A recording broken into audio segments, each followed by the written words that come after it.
Scott Bradford, Adrian Hartsaw, and under the general direction of Mr. Corey Wynn. Ladies and gentlemen, your 2009 Beech Grove High School Marching Ordnance.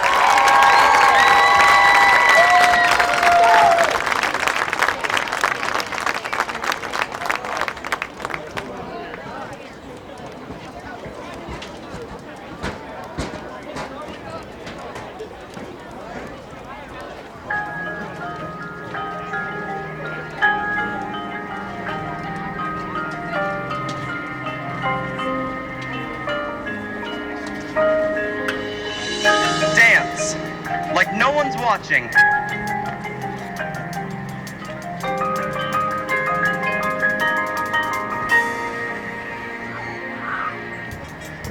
Love like you've never been hurt before.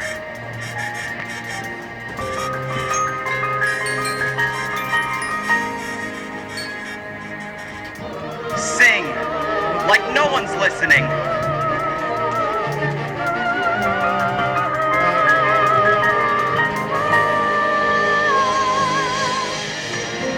And live each day of your life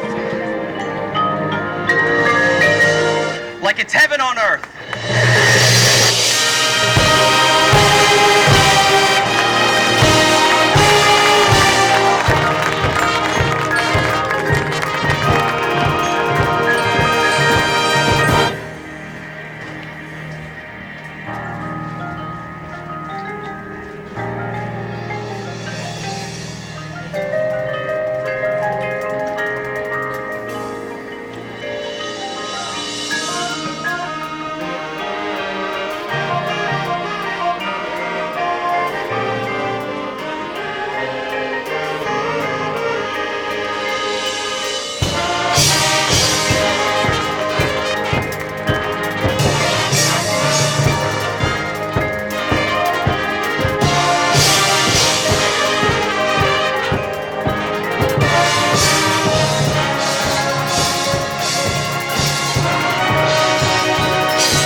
girls ask you to stand with us now. Gentlemen, tonight's starting varsity lineups for your action between Scecina and Beech Grove. Starting offensive lineup, the Scecina Crusaders. At center, number 57, Daniel Kerr. The guards, number 50, Reed Smith. And number 66, Mike Hall. The tackles, number 63, Owen Hagist. And number 71, Patrick Singleton. The tight end, number 42, Pat Barton. And split end, number 88, Jared Parsons. The wingback, number 20, Ollie Bauer.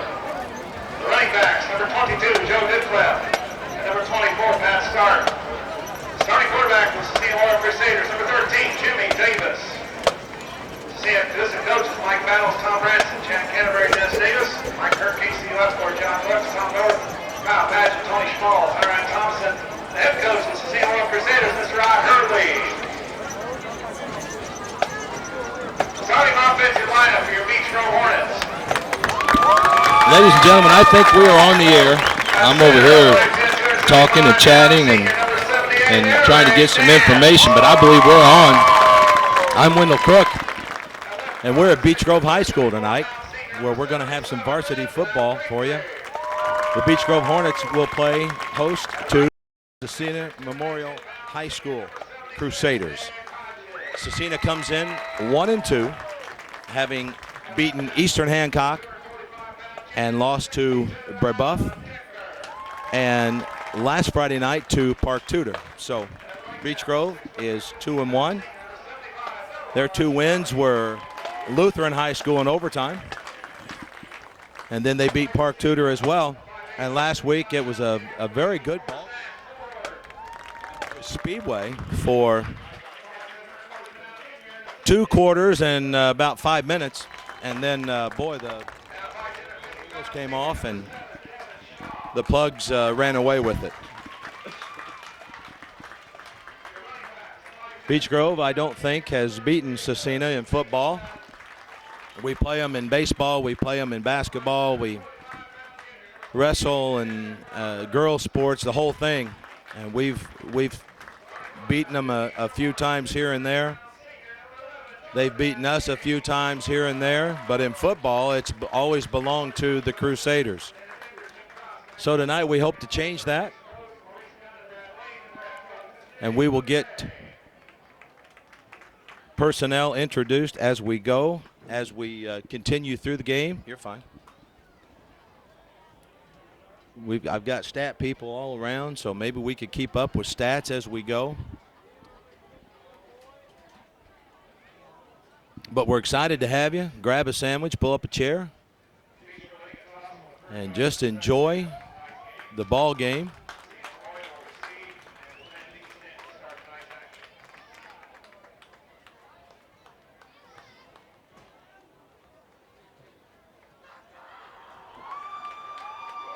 I didn't see who won the toss. Beech Grove did and deferred. Okay, Beech Grove won the toss. They'll defer, and Scecina, of course, wants the ball, or they'd have to kick twice. Tell me your name again. Bill Bevan over here from Scecina. He's a Southsider. Lives real close to Beech Grove, just outside of Beech Grove, and is part of the Scecina family. Has been for quite some time, Bill. I recognize you from being up there, and you do stuff with the Pacers and stuff too, don't you? Yeah. Bill's the scorer with the Pacers, so we'll pick his brain as we go through the night. Got the Twins on the clock here. Nantel up here broadcasting. Young man from Anderson who just moved into Beech Grove and got a bum knee, and we just got all kinds of people up here, and the more the merrier, and we'll see what we can do here. Varsity football players, both teams ready to go. Both teams, I'm sure, feel, I know Beech Grove does, that they should win this ball game. Common opponent, as we mentioned, was Park Tudor. Beech Grove beat Park Tudor 39-20. Scecina lost last Friday to Park Tudor 10-7. So common opponent wise, there's that story, and But that's why you play it, because it means nothing on paper.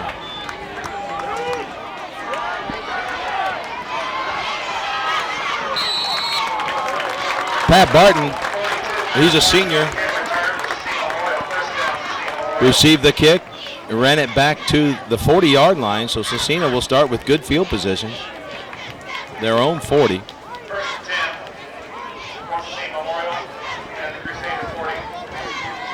And as I said, we'll try to get players introduced, both teams. I see Josh Story, Anthony Bass, Eli is out there, Eli Jarrett. We'll get them all as we go through the game. Scecina 1st and 10. One wide out to the left side. Tried an off tackle play. They may have picked up 2 yards, looks like, from the referee spot. 2nd and 8. Story, Bass, who else out there? Metzler, big old Anthony's out there, big 44. Looks like he's playing a defensive end spot. The other one is Austin Zapp. Nick Roberts at one linebacker. Ronnie Akbar, one of the corners, looks like. Scecina will try a student body right and picks up about 6, looks like 7. Should bring up a 3rd and 1.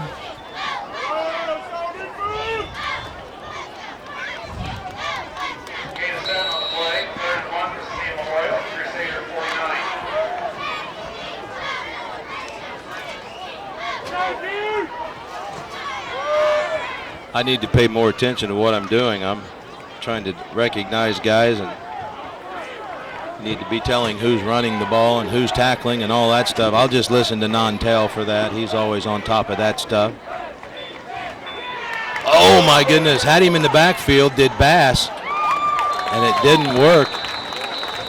Couldn't get the tackle. Jimmy Davis turns what could have been a loss of about 3 or 4 perhaps into a gain of 5 and a 1st down for Scecina. Adam Decker I see there, 62. Big old Adam coming out for a breather.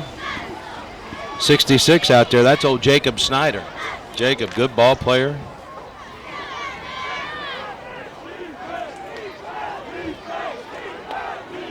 '81 is Garth Spitz. He's at one of the linebacker spots. Scecina in a wing left. Toss. Pat Stark with the carry. Brought down by Snyder, looks like. Gain of 5 probably, looks like.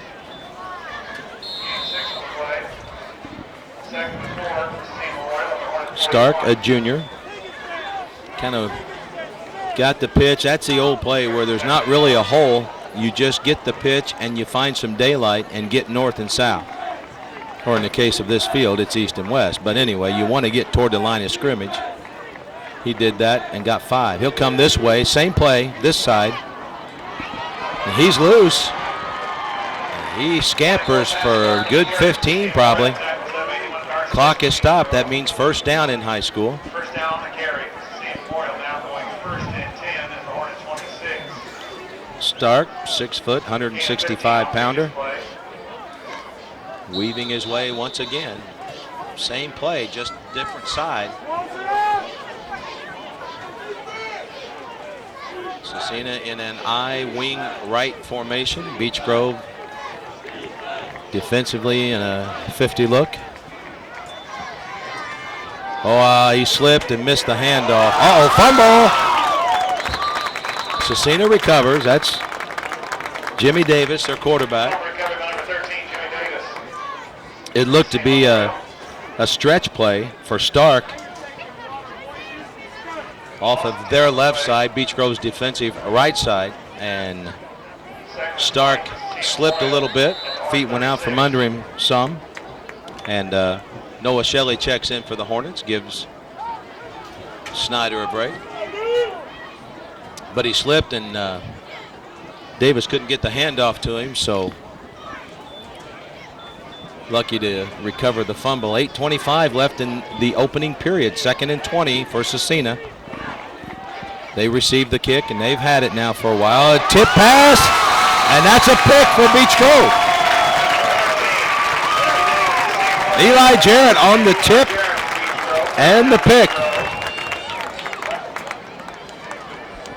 That's the old tip drill that you work on all summer long. Defensive drills anyway. First and 10. Eli dove for the tip ball, got his hands underneath it, secured it, got the pick. Beech Grove comes out slot left, double wide.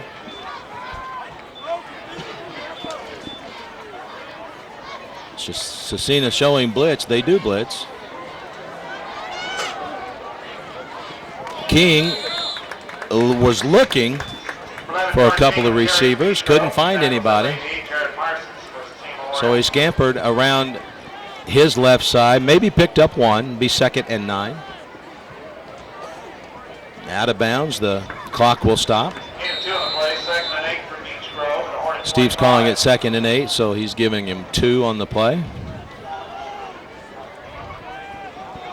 Double wide slot right this time are the Hornets. Scecina in a 50-man front as well. Cruz tried to left side. No, that wasn't Cruz. That's old Nick Roberts. Tried the left side. Picked up maybe 2. Jared Parsons on the tackle for Scecina.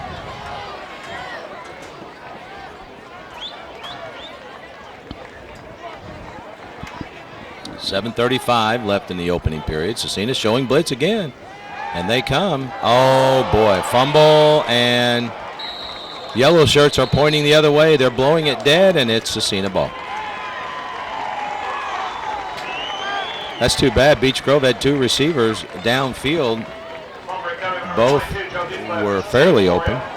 Kirby Crook and Zach Ford both broke free. But the pitch hit the ball carrier in the face mask and then went to the floor, the turf, and actually grass, and Scecina pounced on it.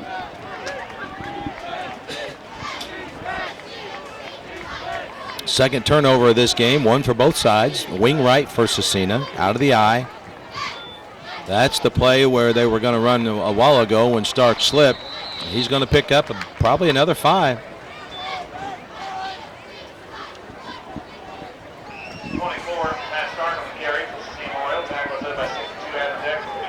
62 Adam Decker on the stop on that play for the Hornets. As I mentioned, Beech Grove coming in with a record of 2-1, and Scecina sitting at 1-2 right now. And as mentioned, both teams feel that they should win this. Scecina now slot left. And they come back to the right side with Stark again. A host of Hornets there. I see Eli. Who else is that? 33. Who's 33? Cody Pinkston. Attaboy, Cody. Shelley and Decker come out. Rotating the big boys. It's about 80 degrees or so. 80, 81, whatever, 82 degrees. So they're rotating the big guys up front. Scecina now double wide, tight right. Still out of the eye. Beech Grove was showing blitz, and someone flinched or they were drawn or something. It looks like it's going against the Hornets. So they got 5 free yards there, and I think that's probably, yeah, it was 3rd and 3, so that's a first down for Scecina.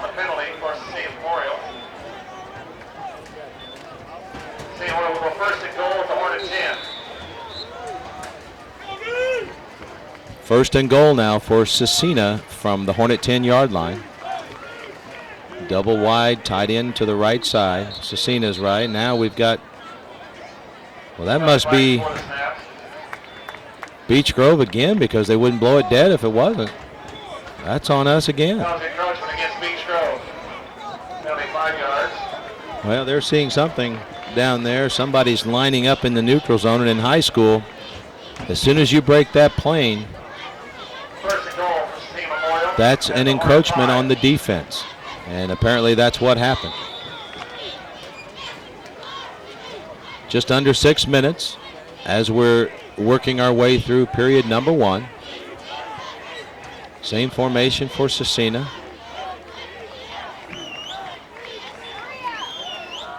Stark, no, that's not Stark, that's 22. Joe Ducliffe? Joe Ducliffe on the carry. And made short order of those 5 yards.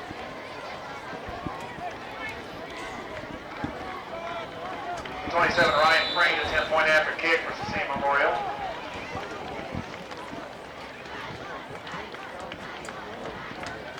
Ryan Frame will attempt the point after.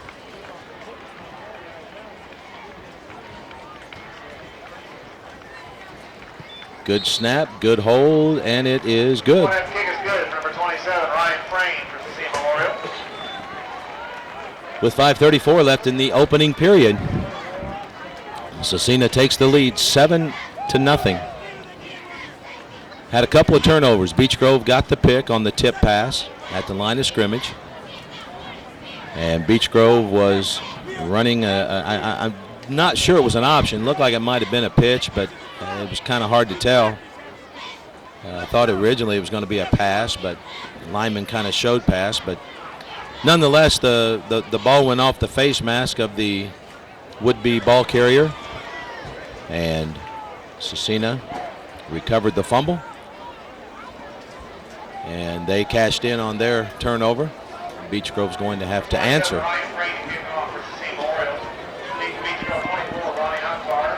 That's a big thing at any level when you're scored upon, how you answer that. You take the ball, of course you'd like to have it ran back, a nice quick score, but if that doesn't happen, you'd like to have a nice long drive down the field and put it right back in the face of the team who just scored on you. So we'll see what we have here. That was 3 plays, minute 54 and 22 yards for the score, thanks to Bill. And the ball has to break the plane of the goal line. If Ronnie would have caught that with him standing on the goal line, he could still run that. The ball must be fully, completely in the end zone. It has to break the plane. So that's what the referee, the white hat, saw. And so Beech Grove will take over on their own 20.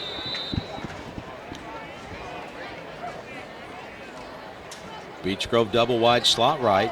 Scecina player coming on a little late is now in position.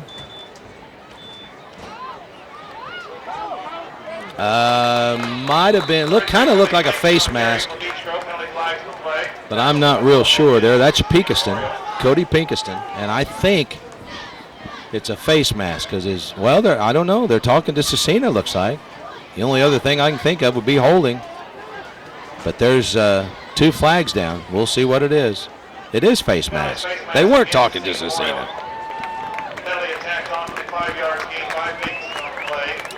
High school still has 2 face mask infractions. One is a 5-yarder.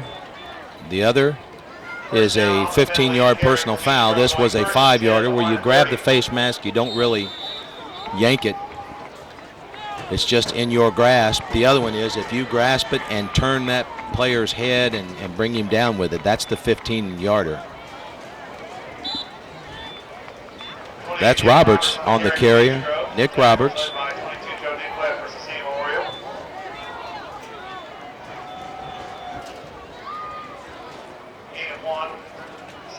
After the first down, let's see, yeah, after the first down, it's 2nd down and 9. Gain of 1 for Nick. Ball on Beech Grove's 31. Not not real sharp offensively just yet. Let's see if we can get things straightened out now. Slot right again for the, and that ball's on the turf again, on the grass. Jordan King, something's a little out of whack right now, but King involved on the fumble, and he got the recovery.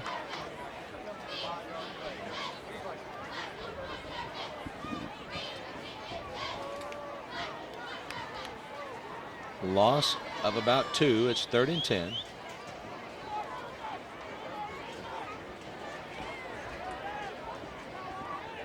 Once again, I'm Wendell Crook along with Tim Showalter, who is doing the camera work and all the hard stuff. I just get to sit here and talk about football and the Hornets and Beech Grove kids and all that stuff. Beech Grove's going to take a timeout, I think a well-timed timeout, to try to see if we can get things squared away offensively. We're just not looking sharp there.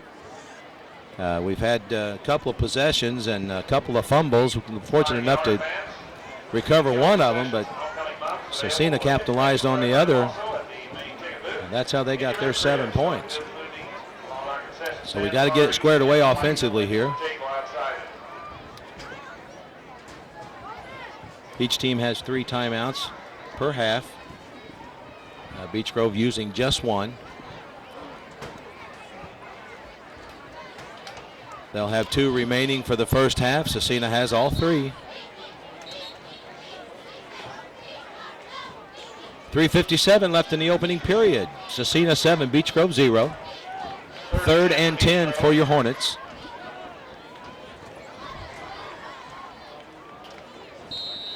Slot right again for Beech Grove.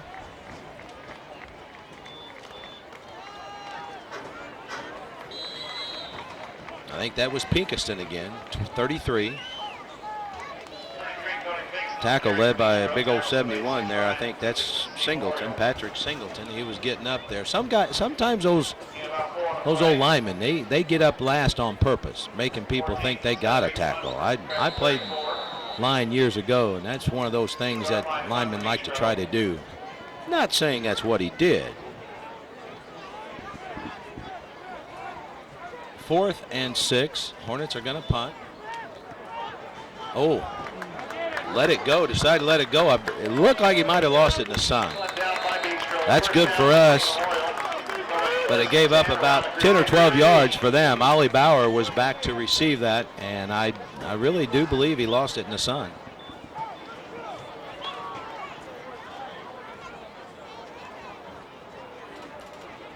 So Scecina will take over on their own, looks like about 20, 19 maybe.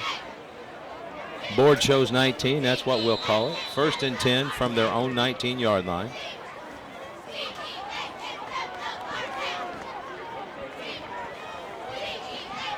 Tight left, split right. I formation for Scecina.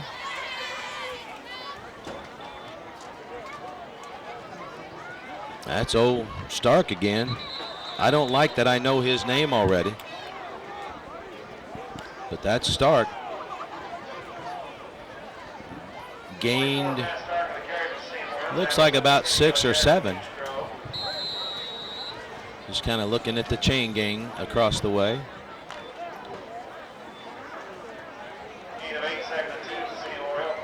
So it's 2nd and 2 or 3. Either way. Flip-flop on the same formation for the Crusaders. Student body left. And Stark gets another first down.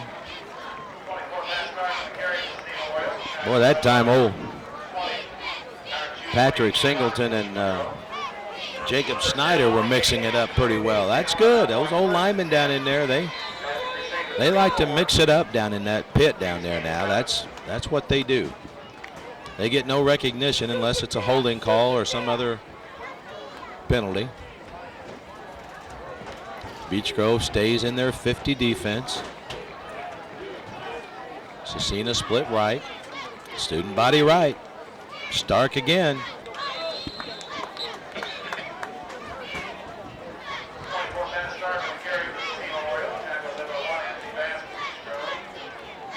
From the chains, it looks like a gain of 4. Gain of 4 on the play. Second and 6 for Scecina Memorial. Crusader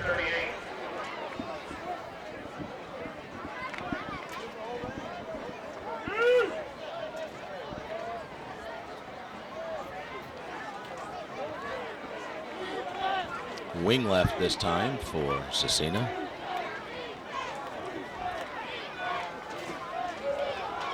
A little stretch play. Stark picks up about 10.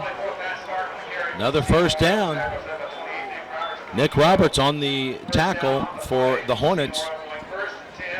Shelley and Decker back into the lineup defensively for the Hornets.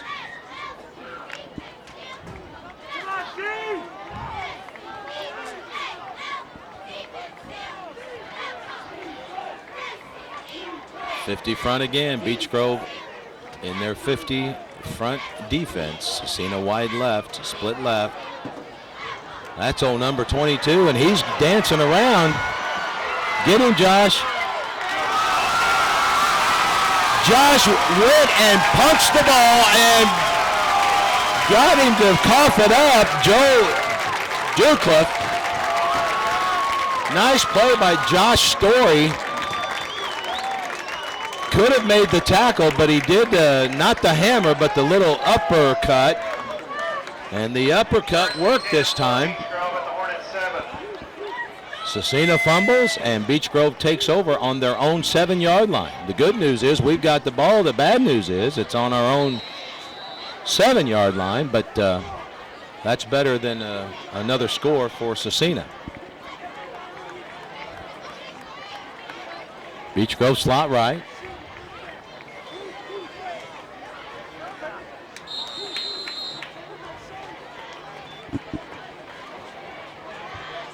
Roberts on the carry.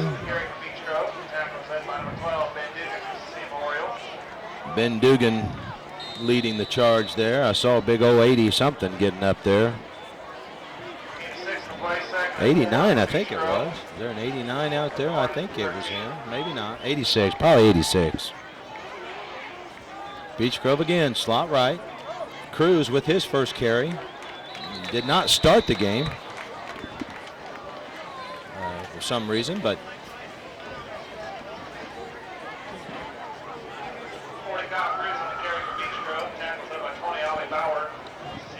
Beech Grove first down. We'll move the chains. 19 seconds left in the first period. Maybe they'll, well, looks like they're going to run a play. Slot right again for the Hornets.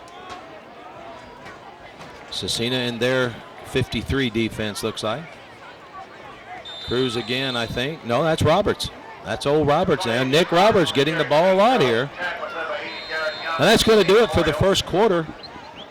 At the end of the first quarter play, the score, Scecina Memorial 7. Score, Scecina 7, Beech Grove 0. Beech Grove has the ball. It'll be second and looks like 7 or 8 when we come back to play. Coach Mike Renfro down there calling the offensive game for the Hornets. Beech Grove graduate, Mike is. I coached Mike years ago in 2 sports. I'm very privileged to coach Mike Renfro. Great guy, old Mike Renfro is.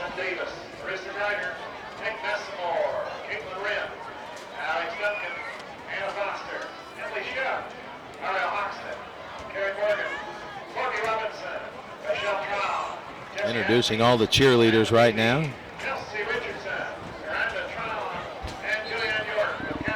They do a good job. They work hard at it. Those girls do. If you've not seen old Caitlin Rim do some of her things, man, I get dizzy watching that girl. She does not 1 flip and not 2, but about 7 or 8.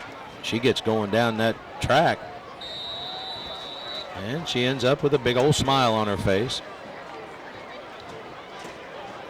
2nd and 7 for the Hornets as we start period number 2. Wendell Crook along with Tim Showalter doing the camera work and all that stuff, and I'm just kind of hanging out talking about Beech Grove. Pass attempt to Kirby Crook. Makes a diving catch. A great catch by number 16, Kirby Crook, from Jordan King. Now that's one of those things. A lot of things have to go well there. The offensive line has to give plenty of time. That was a nice pickup. Probably, how far was that, Bill? 30-yard reception there. 34, well, whatever it was. I like that better. Kirby's my youngest son, so I'm liking that. Here's Cruz. If he breaks free, he's gone. He got tripped up there by number 20, Ollie Bauer. Had it not been for Bauer with that shoestring tackle, Cruz would have been in the end zone. If he does break free, he does score. I've not seen anyone catch him in this his third year playing varsity football. Great catch by Kirby Crook and a nice run by Cruz. Gives Beech Grove 2 consecutive first downs, and Cruz tried the right side. Mike Hall would have nothing to do with that. Noah Shelley tied up with him, but Shelley couldn't quite get the block, and Hall made the defensive play. Hall's a senior defensive lineman, offensive lineman, 6 foot, 225 pounder. Beech Grove slot left again. Scecina still in their 50 front. Here's Cruz off the right side, left side, and didn't go anywhere. Another big old boy there getting after him. And we've mentioned Singleton now a couple times tonight. We got to get all over him now. He's a big old boy, 6'3", 260. That's a lot of kid right there. He's a senior. Cruz lost about 3 or 4, I believe. Or maybe he got back to the line, Bill. He got 1. Okay, lost 1 yard on the play. I'll try to pay better attention. Slot left again for the Hornets. There's oh my, oh no. Oh, wow. Is that's yellow. Yeah, that's got to be yellow.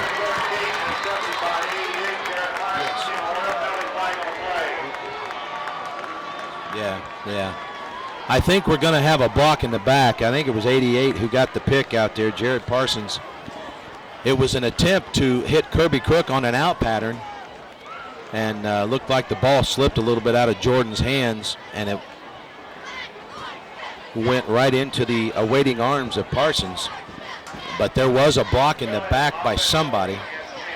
Credit Jordan King. He got out there. When a quarterback throws an out,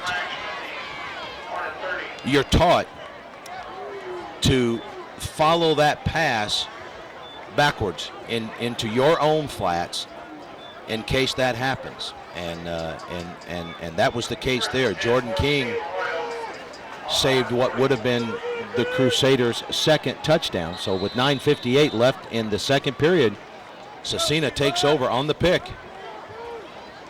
And they're lined up, double split, tight right, I formation. Beech Grove in their 50. I don't know, that's not Stars, that's 14. That's a different ball carrier. Thomas Allgood, he's a freshman. 5'9", 135 pounder.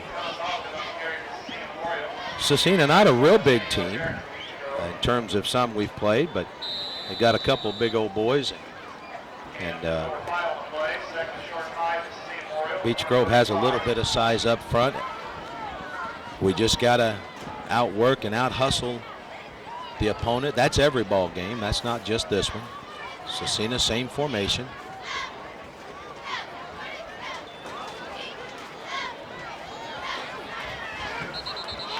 And that's all good again. And he's going to pick up the first down. It looks like the referees are over the 30, down to about the 29, and I think he needed to reach the 30. So another first down for Scecina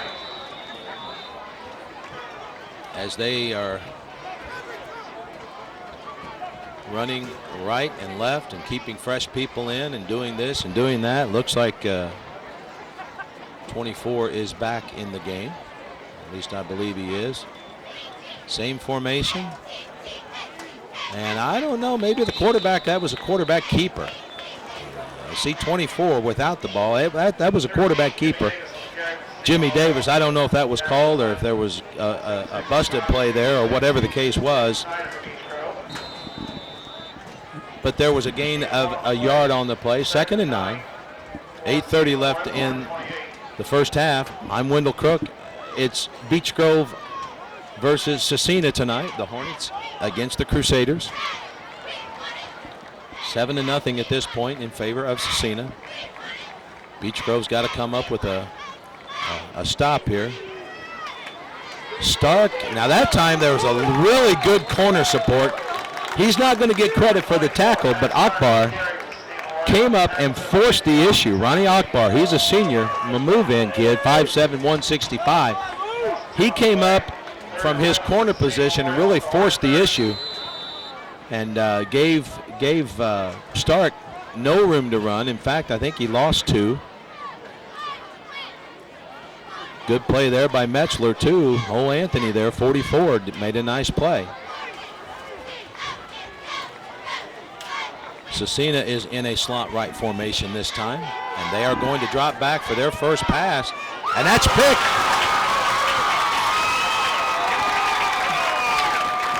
That's old number 81, Garth Spitz.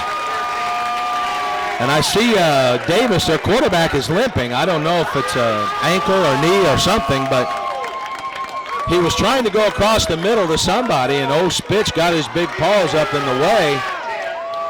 And, boy, that ball just stuck to his gloves and made a nice pick. Got tackled pretty quickly there, but nice job, Garth.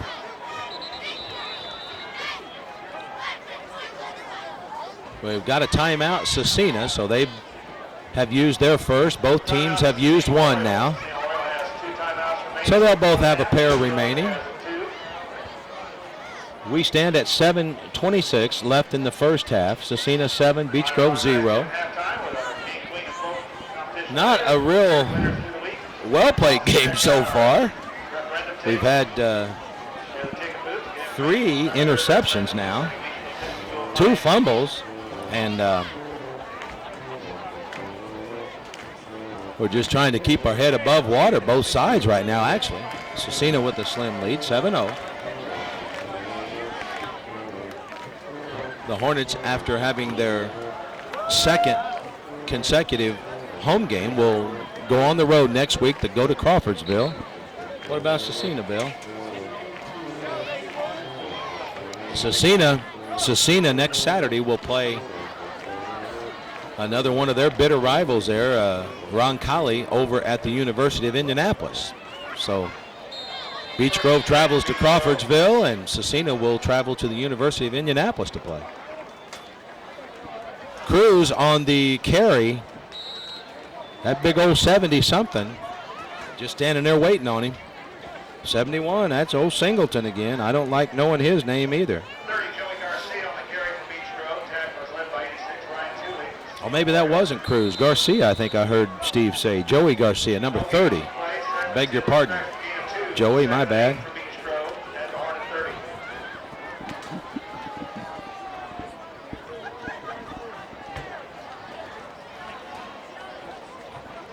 Scecina in their 53 defense. There's a pass completed from Walsh, Nate Walsh. It's old 84, that's old Zach Ford. He's a junior, 5'8", 155. And Nate Walsh he's a sophomore, 5'9", 153. And he hit Ford on the quick slant there. Beech Grove goes double wide now in a split backfield. Walsh keeps it. Oh, put that away now, Nate. Don't be carrying it out there. Loss of maybe a yard by Walsh.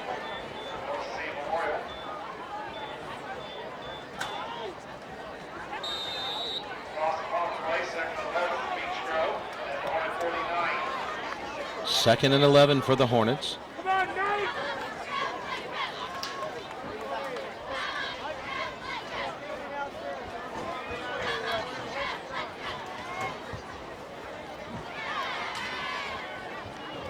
Beech Grove double wide. And that was going to be another slant to the other side to Kirby Crook, but Nate didn't have time to take his 3-step drop and set up and fire it. So he tried to scramble. He picked up 2, but it's still 3rd and 9.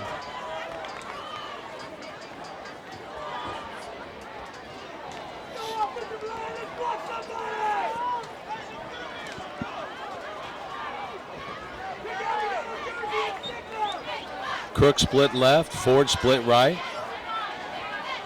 And we have a split backfield. Scecina showing blitz, and here they come. That's old number 22 there, Joe Ducliffe, on the sack.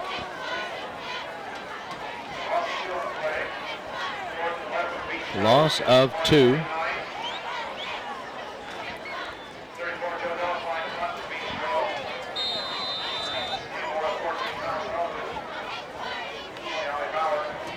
We'll see who's punting here. 34. I don't see a 34, so I'm Joe Dorfine. He's a freshman kid. Pretty good punt. Scecina calls for the fair catch and makes it. That's old Thomas Allgood, number 14. That's a freshman boy. So they'll take over. We'll call it the 20. It's closer to the 20. Beyond the 19, closer to the 20. So we'll call it from their own 20. Scecina will take over 1st and 10. 4:23 left in the first half of this ball game. Hope you really enjoy the telecast, folks. It's all about these kids and promoting the kids. And if you do, drop Tim Showalter an email or let him know you appreciate his hard work. Again, he does the work. I just sit and talk. Now, there was a fumble, and Scecina recovered. Number 12, Starks ran it, but number 12, Ben Dugan, got the recovery. Yeah, they beanbagged it, so it was a fumble. 2nd and 13, loss of 3. And Bill over here keeping me abreast of everything, which I dearly appreciate. Beech Grove in their 50 front. Scecina double wides. Tight right. That's Stark again, and he may have gotten back to the original line of scrimmage. Kind of hard to tell. If that's the case, he'll pick up 3. Now they're marking it where he got a gain of 2. So on that play, the Hornet defense got the better of it. 3rd and 11 for Scecina. The starting quarterback, Jimmy Davis, left the last series limping. And they've got another guy in there. He also is a junior. And this is just get the ball and go. It looks like it's going to be a hold against Scecina. If that's the case, yeah, I don't know, Bill. Are they pretty close to a first? It'll be short for the first, but I would say back them up. I hope we take this penalty, back them up a little bit. Yeah, I see Coach Bender waving that finger saying, take the penalty. So that's going to be -10. From from the spot, but they're inside the 20, so it'll be half the distance to the goal line. So should be about the 7.5 or so, give or take, somewhere in that area. It's on the 15 right now, so we'll see where they spot it. Block in the back.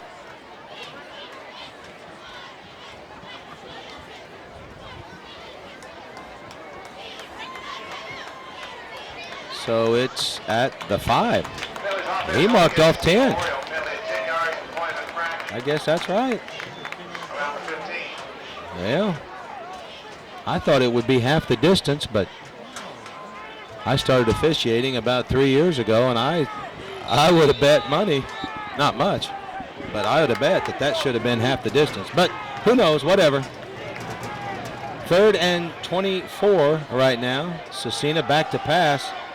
That's too high. First pass attempt by Dugan went a little bit high. He was looking for Pat Barton, and that sailed over his head a good 4 or 5 feet. So Scecina is going to be forced to punt. Now this should give Beech Grove pretty good field position. He'll have to punt out of his end zone. Frame will.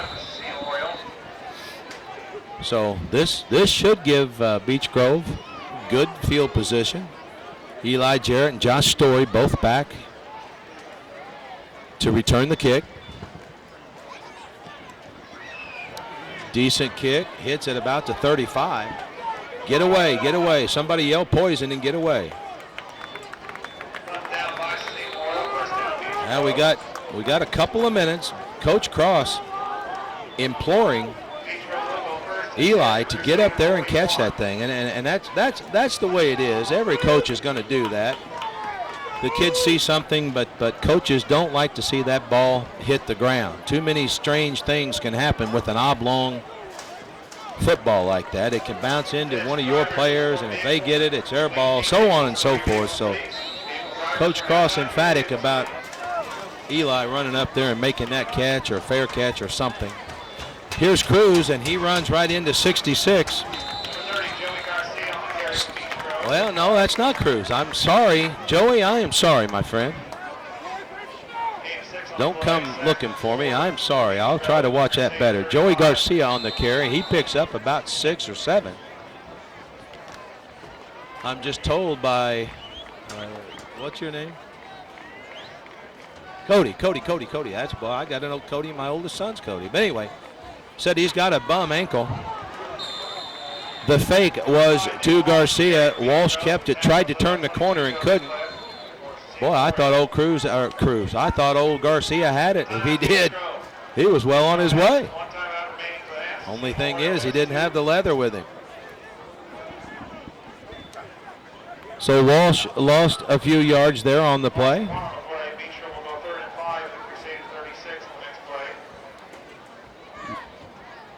Minute 50 left in the first half. Scecina 7, Beech Grove 0.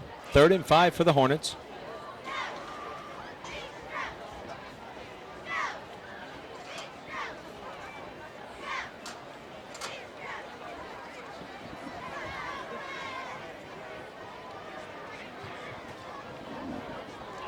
Timeout. I don't know who took that, Bill. Beech Grove took the timeout, wanting to get their offense all set up. Referees are saying, let's go. A couple of toots on the whistle.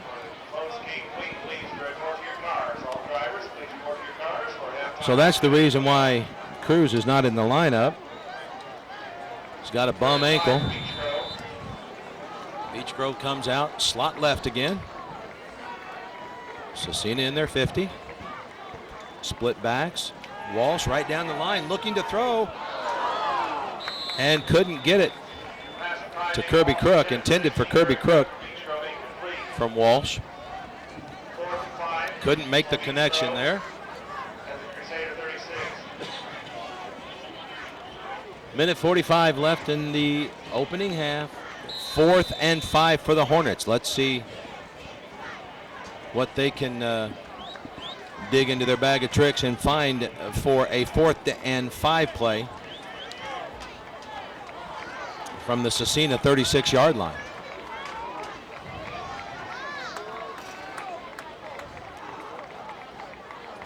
Scecina showing blitz, and here they come.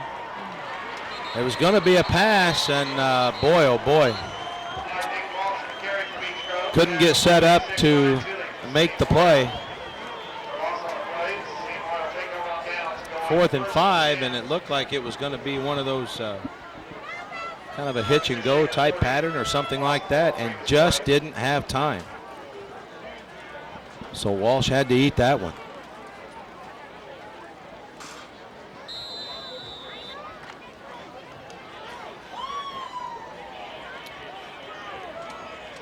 I see Jordan King on the sideline down there. Hopefully he's not hurt. Maybe he was shaken up and involved in that block over there. But I see him. He looks good, looks healthy. That's Joe Ducliffe on the carry. Brought down by Zapp and I think Jarrett. Yeah, Zapp and Eli Jarrett.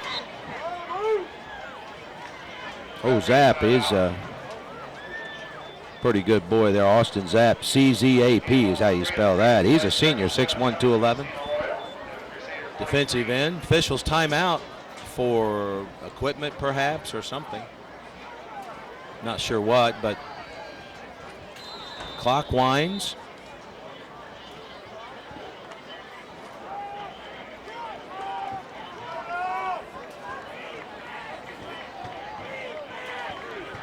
Scecina now in a slot right.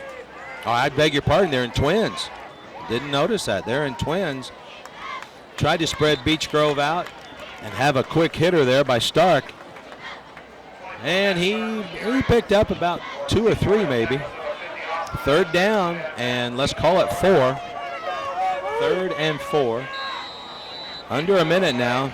Scecina in no big hurry, and if Beech Grove doesn't call the timeout, depending on what happens here, this could be the last play of the first half if Beech Grove doesn't call the timeout. Again, Scecina in twins. Single back formation.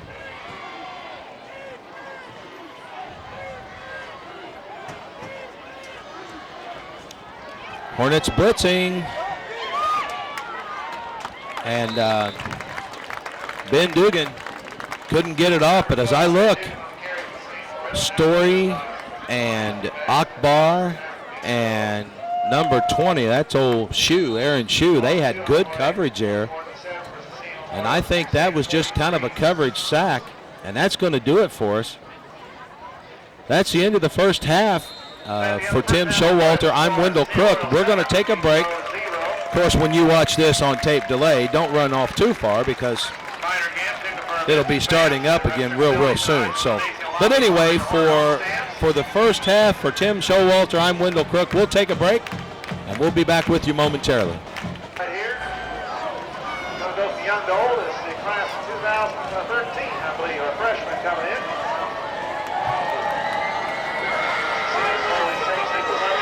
Freshman 2013 coming in from place.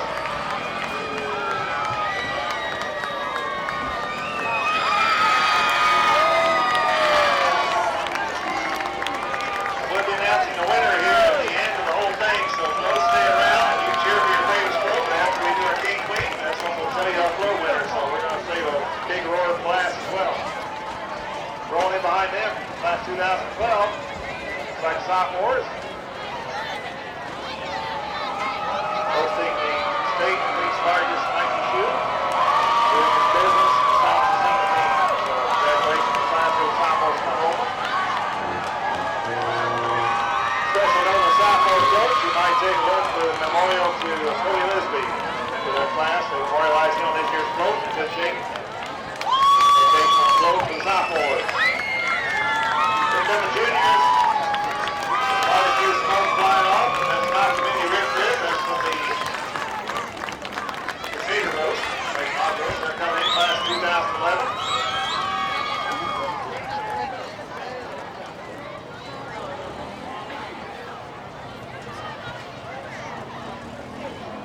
They're getting rolling for that hog roast smoke. Knocks everybody out down that end, I think. So here they come, the juniors, 2011.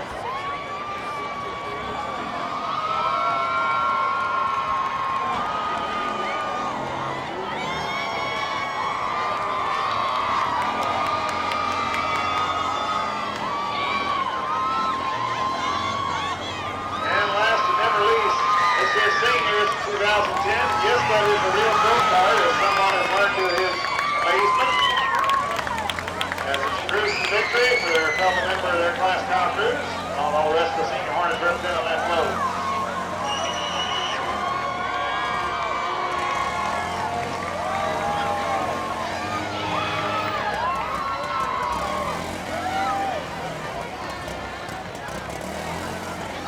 So, I believe we're now ready for the script. We're going to present our court to you. We'll announce all three of our winners to finish up. So, are we ready to present our report?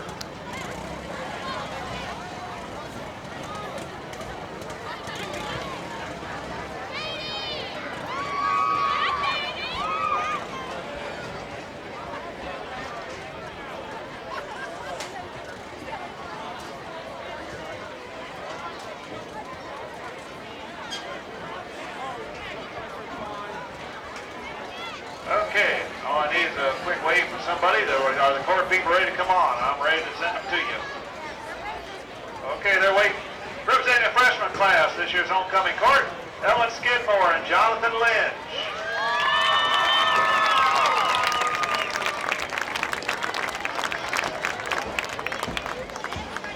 Ellen, the daughter of Claire and Chris Skidmore, Jonathan, son of Don and Scott Lynch. Here they come from midfield, ladies and gentlemen. Freshman class, homecoming court. For the sophomores, Allison Masters and Tanner Walker. Allison, the daughter of Colin Masters, Tanner, the son of Lisa and Eric Walker. Ladies and gentlemen, sophomore homecoming class, going at you midfield. And let's see the junior class on the homecoming court. Zoe Spinkler and Kyle Fry.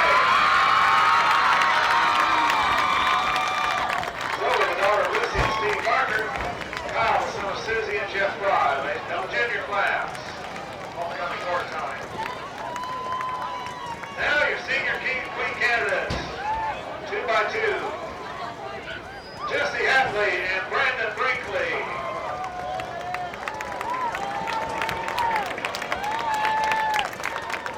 Brandon, as you may know, is currently getting ready for another half of football. So we're going to give you some credit. Jesse, the daughter of Jerry Hadley and Laura Brian Petticoat. She stays busy with cheerleading and show choir. Most notable moment was last year when the two players made it to the finals. Jesse plans to become a dental assistant after high school. Brandon, the son of Gary Brinkley, stays busy with football. He's a vice underclassman, grow up, have fun, but don't be stupid. Brandon's inspiration is his dad, stepdad, and the coaches who are an example of what he wants to be. Ladies and gentlemen, Jesse Hadley and Brandon Brinkley. Shayna Lenneman and Sonny Duncan. Shayna, the daughter of Patty and Jeff Yeske, enjoys tennis and listens to music. Her vice underclassmen, stay motivated and never give up. Make your grades your main priority, but do have fun and still stay focused. Shayna planned to become a flight attendant after graduation. Sonny, the son of Rochelle and Oliver Morris and Jeff Duncan. He enjoys playing golf. Wrestling state finals last year, a Spanish Club National Honor Society member. Most memorable moments qualifying that last year. One more year to go for the state. His inspiration to the people who push him every day. He wants to attend college, fill a degree in the law. Ladies and gentlemen, Shayna Lindemann and Sonny Duncan.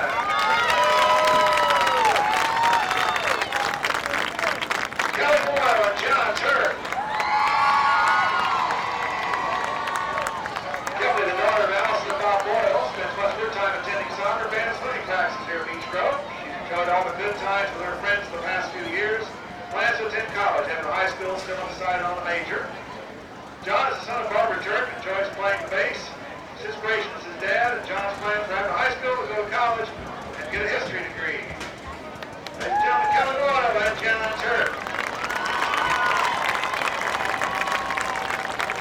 Sarah Dunn and Jordan King. Sarah, the daughter of Kim and Tim Dunn, participates here in basketball, Spanish Club, and Spanish Honor Society. Her inspiration being her family, and she plans to attend Ball State and major in nursing. Jordan, the son of Janice and Larry King, his activities here at Beech Grove include basketball, football, and Spanish Club. His most memorable moment has been playing sports and spending time with his friends. He advises underclassmen to work hard and not to take things for granted. After high school, he plans to join the U.S. Marine Corps. Ladies and gentlemen, Sarah Dunn and Jordan King.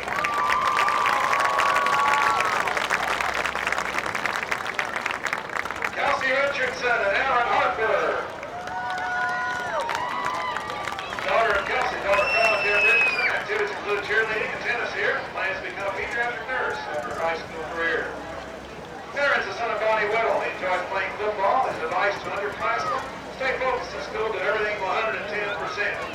He hopes to go to college and major in engineering.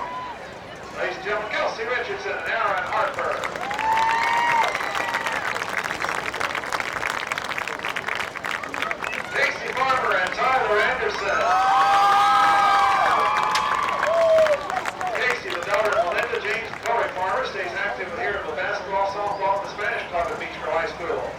Vice underclassmen, take advantage of high school while it lasts, but it flies by. For inspiration to her family and her friends, she wants to attend a four-year college and major in nursing. Tyler, the son of Kathy and George Anderson, plays soccer, enjoys training for firefighting. It's the most memorable moment, being honored the most valuable soccer player for the Hornets. He's inspired by his Uncle Joe, who served in the Navy, and his cousin Josh is a Marine. After graduation, as you may expect from what you heard, he must become a firefighter here. Ladies and gentlemen, Casey Miller and Tyler Anderson.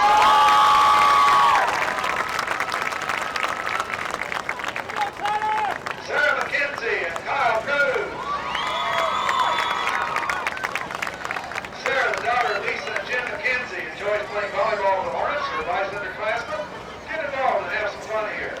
Sarah wants to go to college, also become a nursing student. Kyle Cruz, son of Sheila and Tom Cruz, currently volunteer in football track. He's class president. His vice underclassmen, live your life to the fullest. Kyle wants to attend college and possibly study overseas during his college career. Ladies and gentlemen, Sarah McKenzie and Kyle Cruz.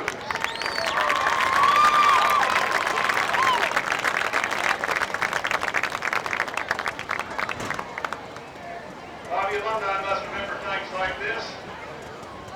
When you were in the shoes of the students, we hope you enjoyed as much as we hope that they had. We've had a good spirit week here.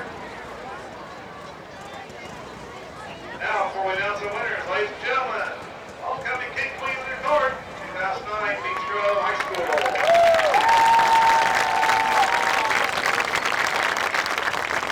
And now, time for the three big announcements of the week. You all are just hanging fire on here. We're going to let you have them and welcome. This year's Beech Grove High School 2009 homecoming king is John Turk.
We are back, ladies and gentlemen. Thanks for sticking with us.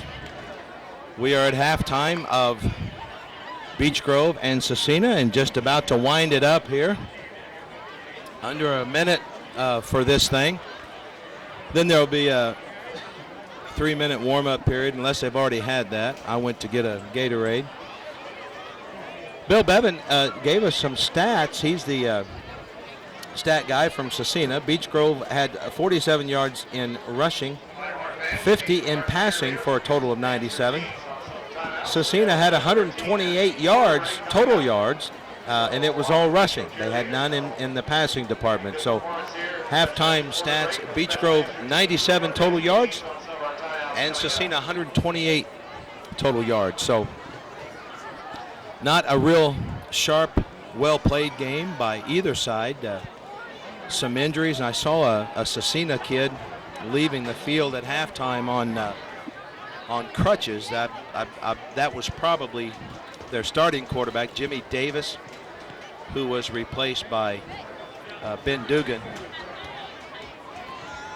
But that will affect your team.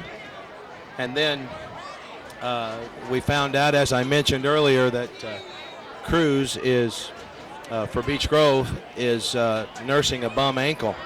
So his playing time is limited as well due to the ankle problem that he's got. So, but nonetheless, Scecina 7, Beech Grove 0, as we're about ready to start the second half. And again, if you just joined us, Beech Grove at the half has 47 yards rushing, 50 yards passing, and Scecina has 128 total yards, all of that rushing.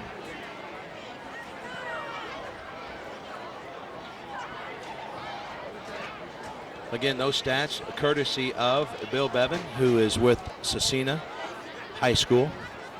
And he's setting up here in the press box and keeping the stats for Scecina. He's also the official scorer for the Pacers, so this is not his first rodeo, needless to say. Our guests are swinging into this half. Fans, please stay off the rails so the fans behind the seats can see. I'm Wendell Crook, broadcasting from Beech Grove High School tonight with Tim Showalter working the camera. And again, this is fun. This is good stuff for the kids, and we do these football games now. I think the next 3 weeks we're on the road, starting off at Crawfordsville next Friday night, as I mentioned earlier, and Scecina will go to the University of Indianapolis to play next week. But that is on Saturday, by the way, Bill said. So that will be, Beech Grove is a Friday night at Crawfordsville next week, and Scecina is Saturday night at University of Indianapolis next week. So keep you abreast of both clubs. And but anyway, not a real well-played first half. Several turnovers, 5 I can think of. 3 picks, couple of fumbles, and but when injuries force you into doing things that you don't normally do, or using personnel that you don't normally use, some things can get sloppy at times, and that's kind of what's going on now. So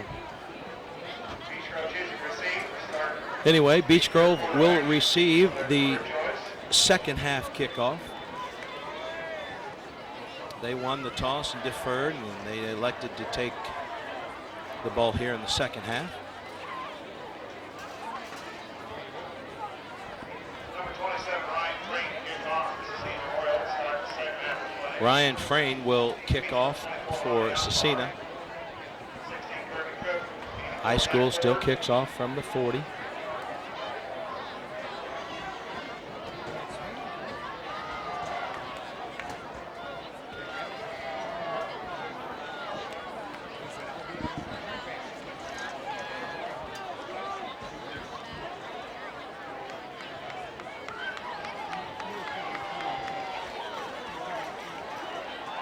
But here we are now, about ready to go to start the second half. Good kick down to the 5-yard line. Akbar takes the kick and comes out blazing and makes a nice return. Billy got it at the 5. And he was brought down, looks like about the 32, somewhere in that area. Nice return. Good kick, but a nice return. So we'll see how Beech Grove comes out and what they elect to do here to start the second half. Cruz, with his ankle heavily taped, is starting the second half. Slot right for Beech Grove. And Cruz got the handoff and looks too lucky, like he maybe picked up about 4. He's brought down on the play by Ollie Bauer. He's a junior, 5'11", 165-pounder. Jordan King is back at quarterback, so Jordan must be okay. Nate Walsh filled in admirably during the first half. Cruz again on the attempt, and he's going to be short of the first down just across the 40-yard line. We'll call it the 41. So it should bring up 3rd and about 1. 3rd and 1 for Beech Grove. Bill, did you notice if your starting quarterback was on crutches? I saw somebody. He's done. Okay. Jimmy Davis, their starting quarterback, Scecina's, is done. That's King with the sneak. Boy, if we had a replay, we could show a nice textbook block there. Old Noah Shelley, 75. He and Mike Hall were mixing it up, but Noah got the best that time. Recall earlier, Shelley got beat one time or whatever it was, and boy, this game can humble you. And he stuck with it. He got the better of it that time. That was a textbook block. Beech Grove slot left, way outside. Cruz, fumble. Oh dear. Oh, they're calling that down. That official's pointing at the ground like they're calling it down, but they're moving chains. Maybe he was just saying that's where it was dead. Yeah, they're changing the ball, everything. So that's Scecina's ball. He was pointing down, Bill, like the ground caused it or something of that nature, but that's not the case. Scecina takes over. Beech Grove's defense just now getting on the field. I think they too thought that this referee here on this side judge was saying that he was down, but I think clearly the ball was loose. Beech Grove's 50 defense. Scecina's going back to the ground. That's Stark, and I don't like that. He ripped off 15 yards real quick. Quickly, whatever it is. That's an adverb, I think.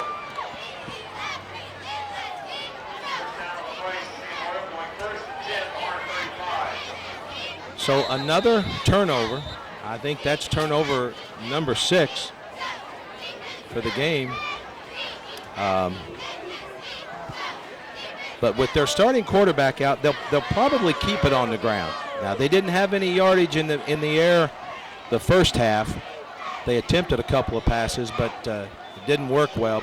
But these are just kind of timing things that when your first quarterback goes out, those things happen. Duclef on the carry, and he lost. They're showing a loss of about 3 or 4. 3, Nantel said. So 2nd and 13 for Scecina. So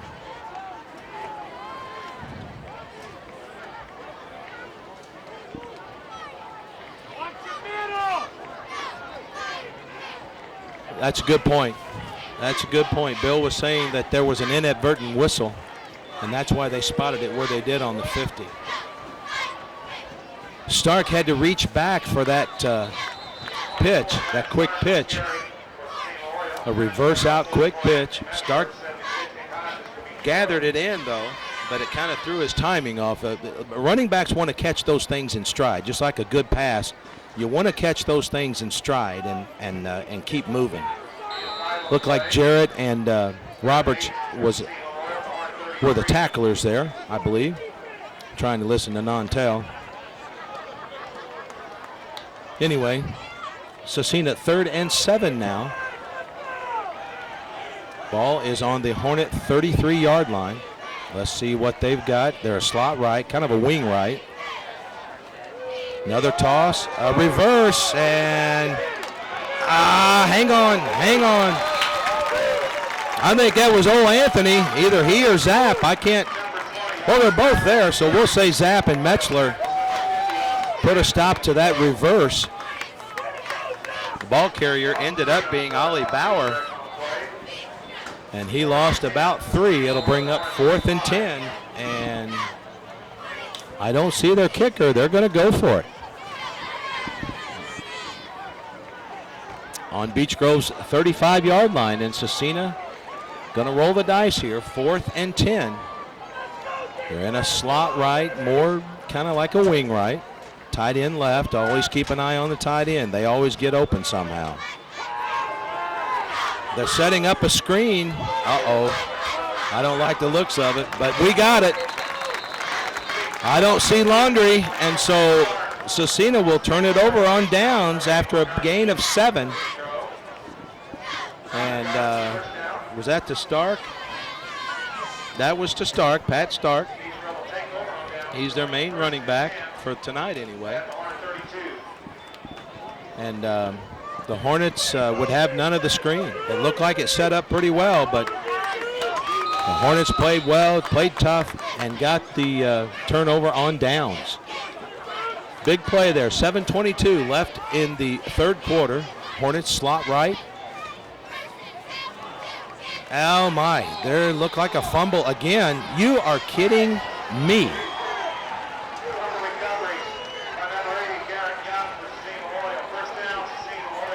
What is, wow.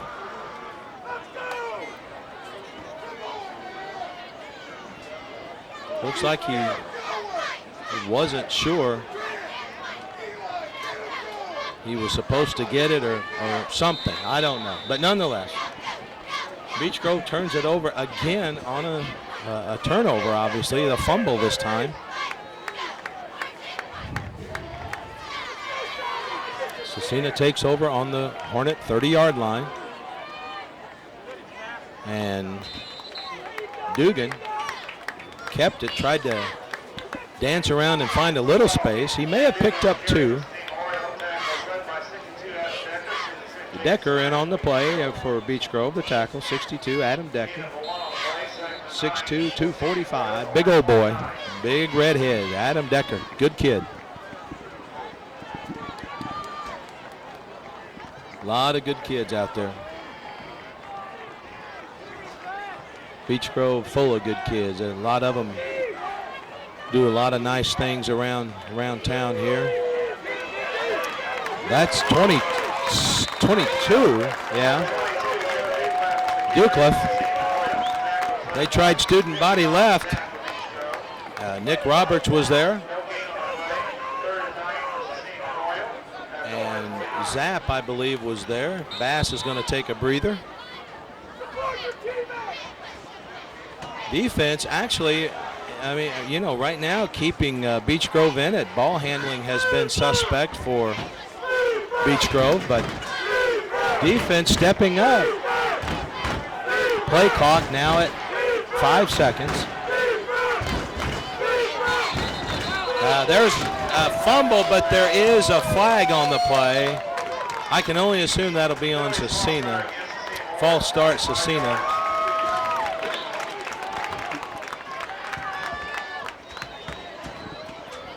So they'll back them up 5.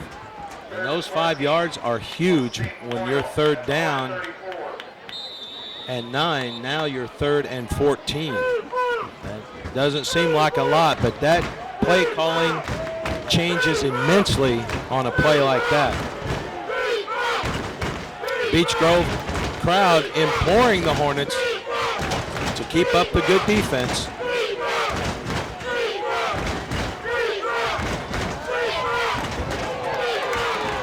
Uh-oh, that's a face mask. I'll tell you what, somebody got face mask and his head turned around. I believe that's probably a personal foul face mask, 15-yarder if it is. Of course, if it's a personal foul, it's an automatic first down. Personal foul, face mask. Doggone it.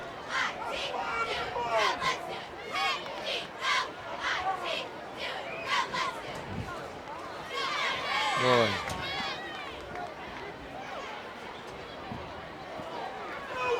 Well, from the spot, Bill's saying it won't be a first, and he's marching off about 120 yards. He went from the previous spot, or did he? I'm not sure what he did. That's not 15 from the previous spot. Well, from the 34, it might have been. Yeah, it would have been. You're right. That's right. So from the previous spot, still not a first down. It's 3rd and 3.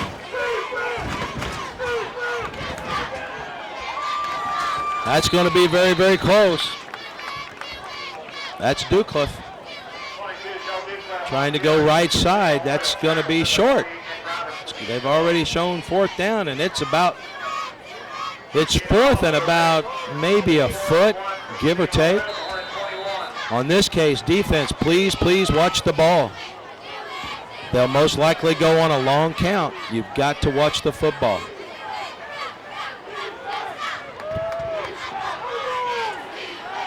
Big play here in the 3rd quarter, and we've got a timeout. Scecina.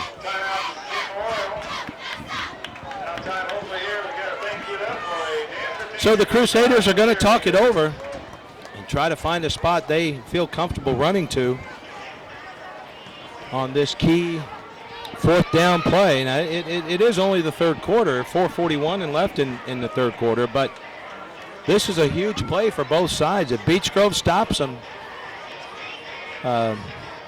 that's good. That's awesome. And if they don't, Scecina might put this in the end zone, and we being Beech Grove fans certainly don't want to see that.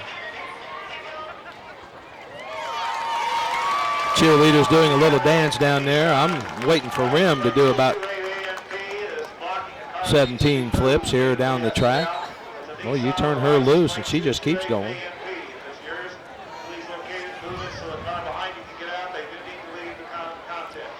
So a big play here at the 4:41 mark in the 3rd quarter. It is 4th and 1 for Scecina on the Hornet 21-yard line.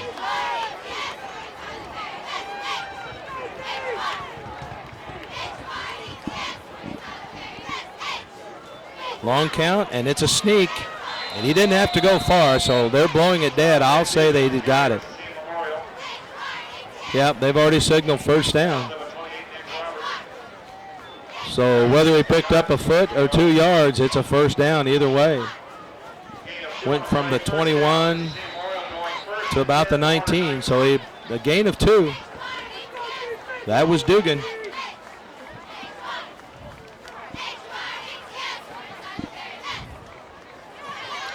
So Scecina starts with a fresh set of downs as they scrimmage from the 19-yard line of the Hornets.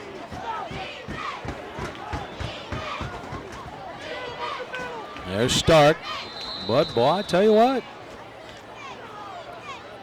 he still picked up maybe 3, about 3 or so.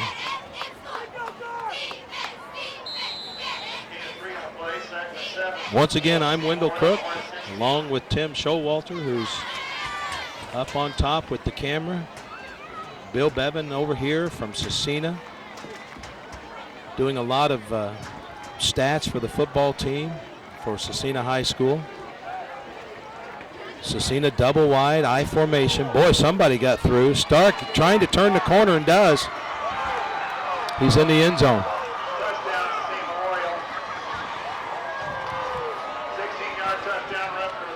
Well, I'll tell you, when you have your defense on the field and on the field and on the field and on the field and on the field, it's hard to keep things in check. They made big play after big play.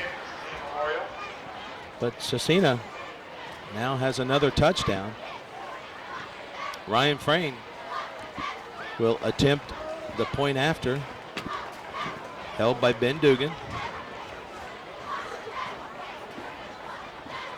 Bad snap, it's low, they got a scramble. And they may have gotten it, they did. He's jumping 80 something, 86 or 88, it's one or the other. So Dugan hasn't thrown much tonight, but he got a 2-point conversion there to Parsons. And that makes the score Scecina 15, Beech Grove 0. And again, Beech Grove coming into this game 2-1 with beating Lutheran and beating Park Tudor and losing to Speedway last week. Eastern Hancock was the victim of Scecina in their one victory. They have 2 losses to Brebeuf and Park Tudor. They beat Park. The other loss was to Park Tudor. I'll get it right here in a minute. Boy, I don't know. Bill, where you been all my life?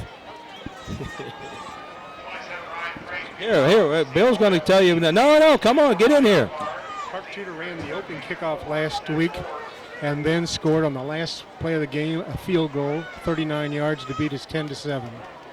Well, that's probably the long and short of the game last week. A real quick one and a real late one. That's how Scecina got beat last week by Park Tudor. Frayne will kick off. And that's down to the 2. Ronnie Akbayar. Oh, wow.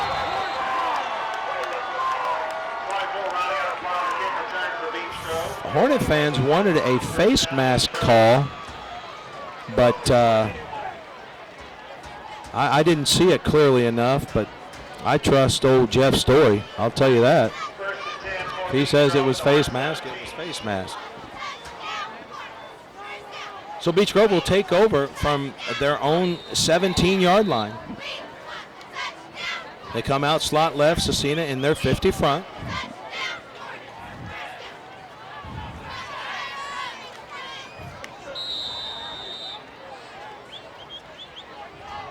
Cruz on the carry with the bum ankle now. Keep in mind, he's got a bum ankle. Brought down by number 80. That's Garrett Young. He's a junior, 6'7". Wow, 6'7", 200-pounder.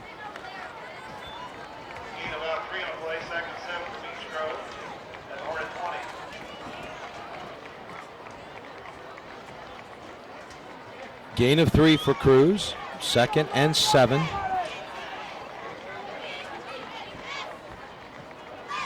Beech Grove on the long count, almost got the free 5. Cruz tried the left side, didn't get much. Sorry about that.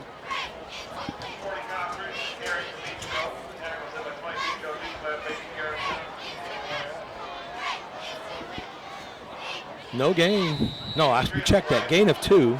3rd and 5 now for Beech Grove. Their own 23-yard line.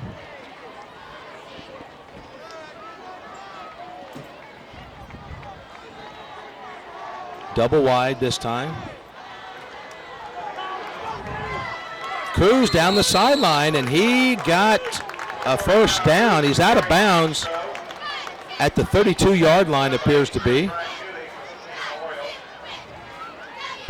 Nice crackback block there by number 16, Kirby Crook.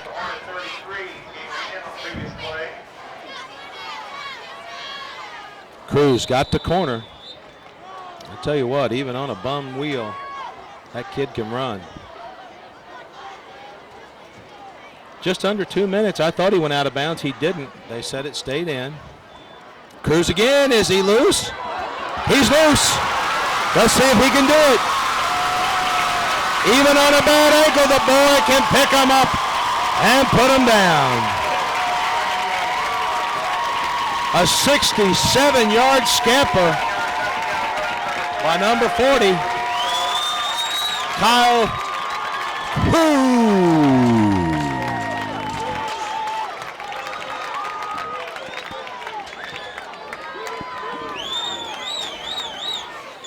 Cruz not sure if he's in on the PAT here. I believe he's supposed to be. No, they just sent in Joey. Joey Garcia will take the spot for Kyle Cruz, who scampered 67 yards on the touchdown, and Beech Grove set up to go for 2. Down to 3 seconds. Got to get it off. There we go. Bummer. Now it is 8 to go. 5-yard penalty makes that an 8-yard attempt, and it looks like we might be kicking it now.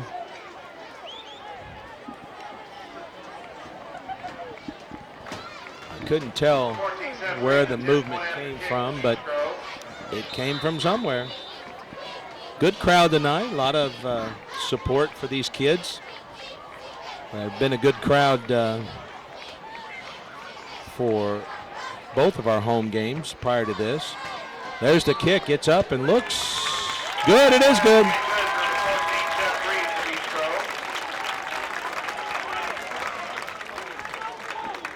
Kicking that ball, that's old Seth Reed. He's a sophomore, 6 foot, 6 feet, I guess, 160 pounder. He's a kicker and a punter and stuff like that. Seth, good guy, had him in class a few years back.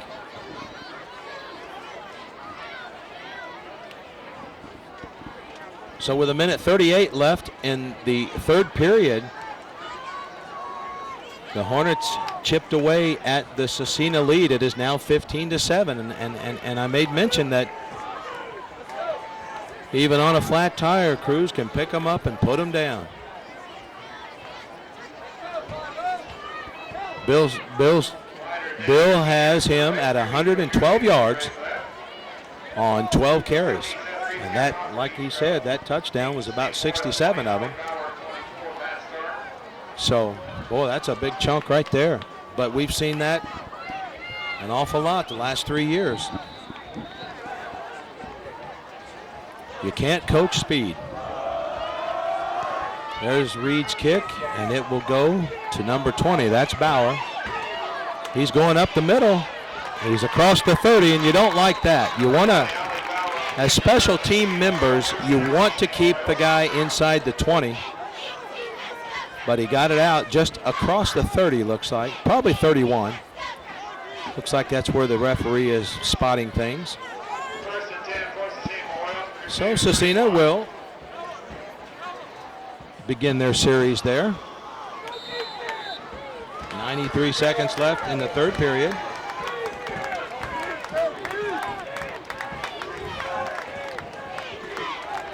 Slot right is Scecina.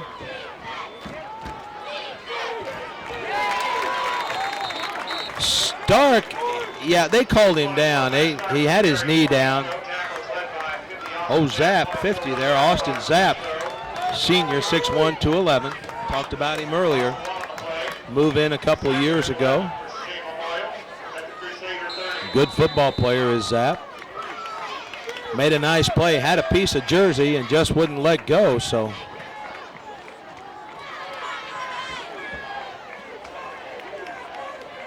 Under a minute now.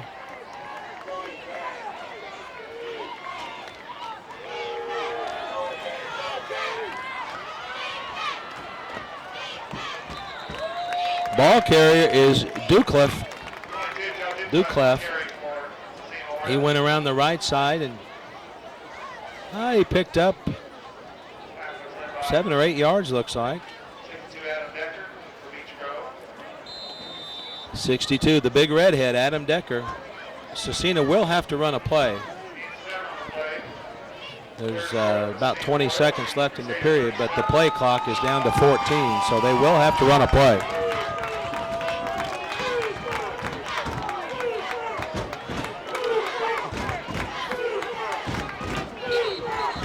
And we have a flag. Oh, that's a surprise. Offsides Beech Grove, they're saying. I don't know. I don't get that. Wow. 3rd and 5, that they're giving it right now, a first down. Wow, 5 free on lining up offsides.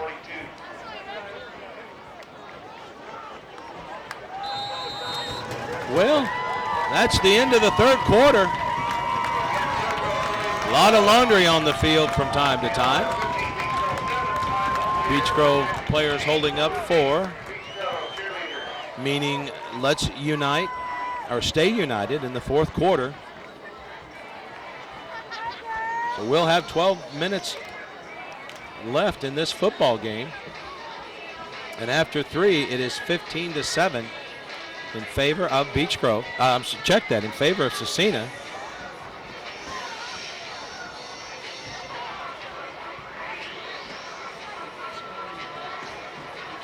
Hang on a minute. Bill's got some stuff here. We're going to let Bill share it. Go ahead, Bill. Scoring drive for Beech Grove on 4 plays from 5 minutes and 40 seconds. And your number 40, who is Kyle Cruz, had all 83 yards. So that scoring drive was all Cruz, all 40. And you know, you say that. Of course, he's the ball carrier, but those guys up front, and like I said earlier, they get no recognition except from the line coaches and other coaches that during the week. But they jump off sides, and for sure they get recognition there. But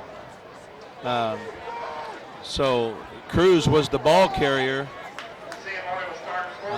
thanks to a lot of good blocking by the interior people, the receivers outside. Everybody in football, it's the greatest team sport there is. Everybody in football's job and responsibility matters every play. That's what makes this such a special game. There's a late pitch to Stark, and he's going to go for close to 7 or 8 yards. Bass on the blitz and had Dugan in his arms, but there was a late pitch there. Metzler, 44. Big ol' Anthony. Good kid now. Senior, 6'3", 210. Good to see him out for football. Picked up 8. Call it 2nd and 2, right from midfield. Student body right, and they got him this time. He's going to lose about a yard.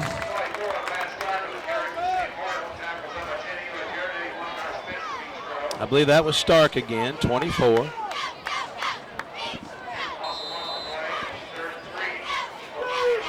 Just over a minute into the 4th quarter.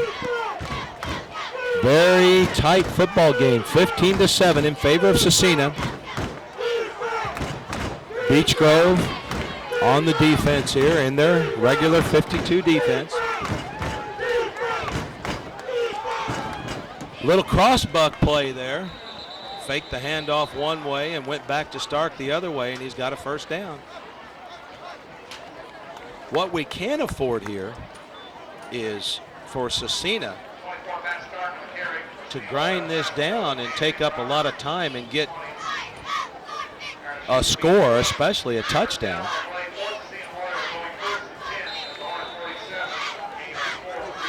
Beech Grove down by 8 at the present time, but boy, we need to make some stops and make them with a great deal of urgency here. I know there's a lot of time, but still, you don't want a team to get real comfortable moving the ball like they're moving. The whistle blown, and he's going to pick up about 3. And that's old Ducliffe again. So they're spreading it around a little bit more this time. Starting quarterback for Scecina went down with an injury. In comes Ben Dugan. And you could kind of tell it initially he was a little nervous, and you get a couple of hits in there and all that stuff, and those nerves go the other way. So Scecina in a double wide I formation. I thought they almost fumbled that. Eli made a good hit, but it's, well, he's short of the first down by about 3 yards. I'm looking at a bad angle here, so picked up 4. Be 3rd and about 3. Looks like. Once again, in case you're just joining us, pull up a seat, and this has been a good football game. Not real well played. A lot of turnovers, but well played. I'm Wendell Crook, Tim Showalter on the camera, doing all the hard work, and Bill Bevan here with us from Scecina, keeping their stats and providing some insight onto their team. That's Thomas Allgood, and that was all bad for Beech Grove. Freshman boy, 5'9", 135. And they're going to spot it for a first down.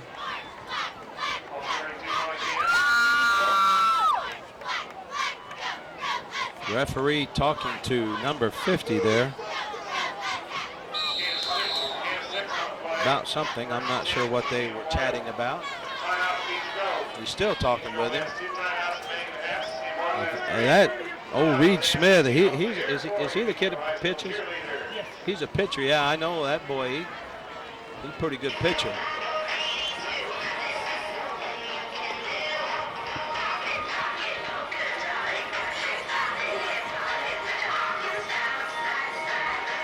Cheerleaders are dancing and sliding and stuff. They do a good job.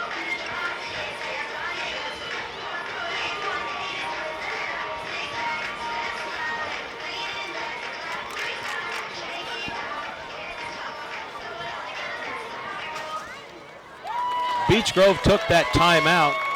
That's the reason for the stoppage in play here. And we believe that that is their first one for the second half. They'll have 2 left. Scecina called one down here, didn't they? I think they both have a pair left. So, boy, I tell you what, it's 1st and 10 now from the Hornet 35. So we got to get the defense. We got the crowd imploring them to get a stop, get a turnover, do something. And they're just going to sneak it. And he picked up maybe 2. Dugan. Tony Ginn on the tackle for the Hornets, along with some other black shirts.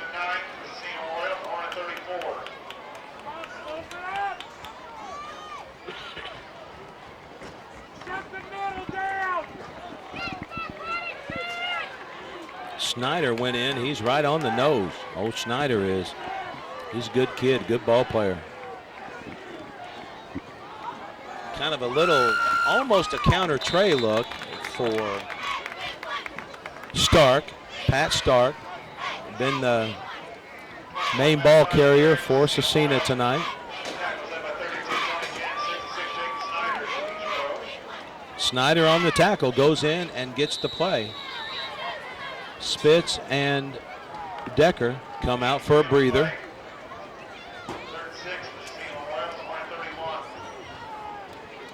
Ginn and Bass are the linebackers in their place right now.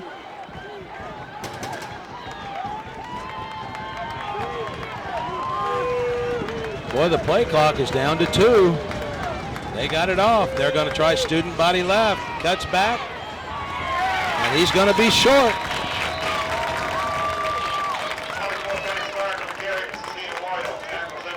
Stark was slicing and spinning, but he's going to be short of the first down. Brings up 4th now. 4th and 5 for Scecina, and we are under 7 minutes. This is what we didn't need for Scecina to do, is take a lot of time off the board and drive it down the field like they're doing here. Big play here. Watch the ball. Don't jump. Shotgun formation. There's a slant, and it's incomplete.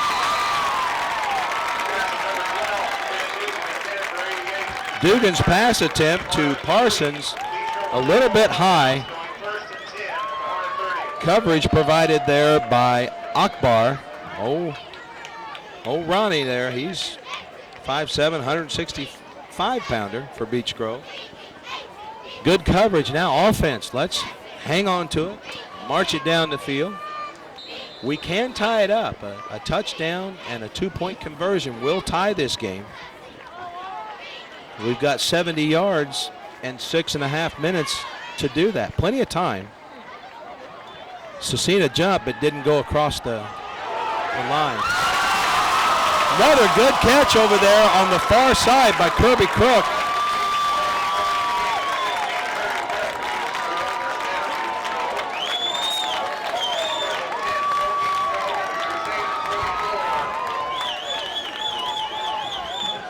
26-yard pass completion from King to Kirby Crook.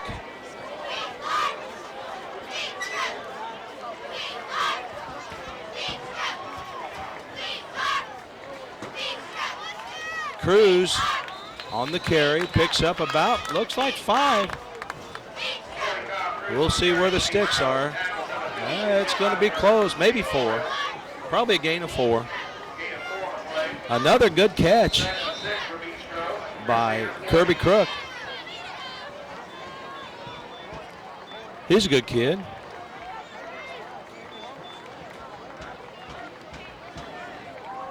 Shaking up a little bit. Says he's okay. Coming over here to get a drink of water and regroup a little bit. Cruz into the middle of the line.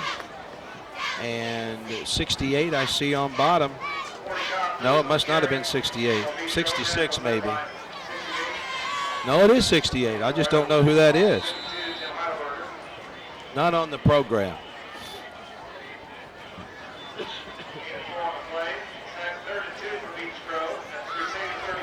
The 3rd and 2. Another of one of these big plays.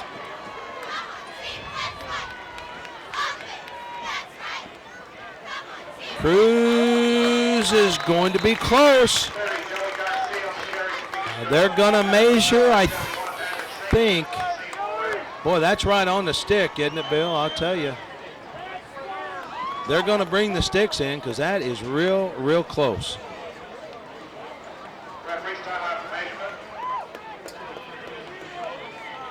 Okay, well, Bill's calling it first down, which I certainly like that.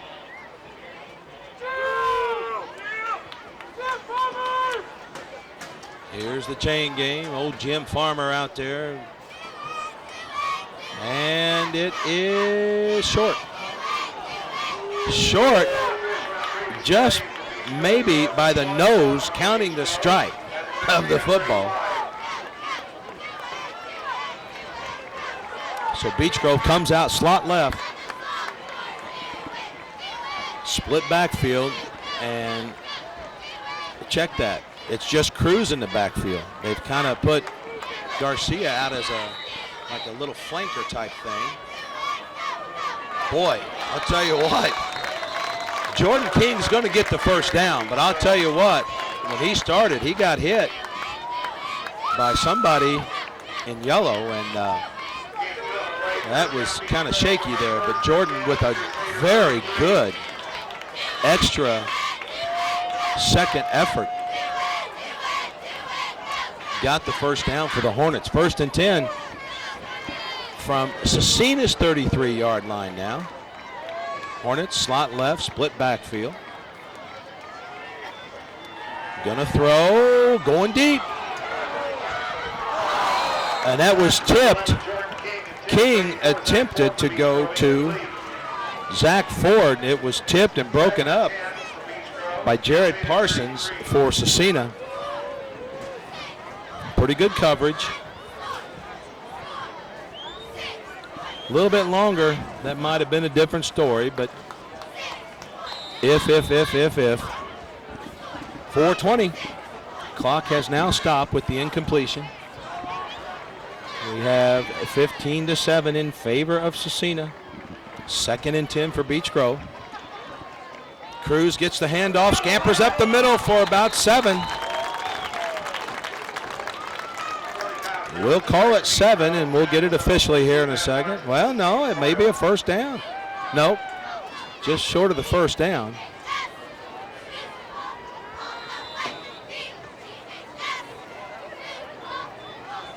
Looks like about 3rd and 1, maybe 2. Beech Grove slot left. Cruz again. First down.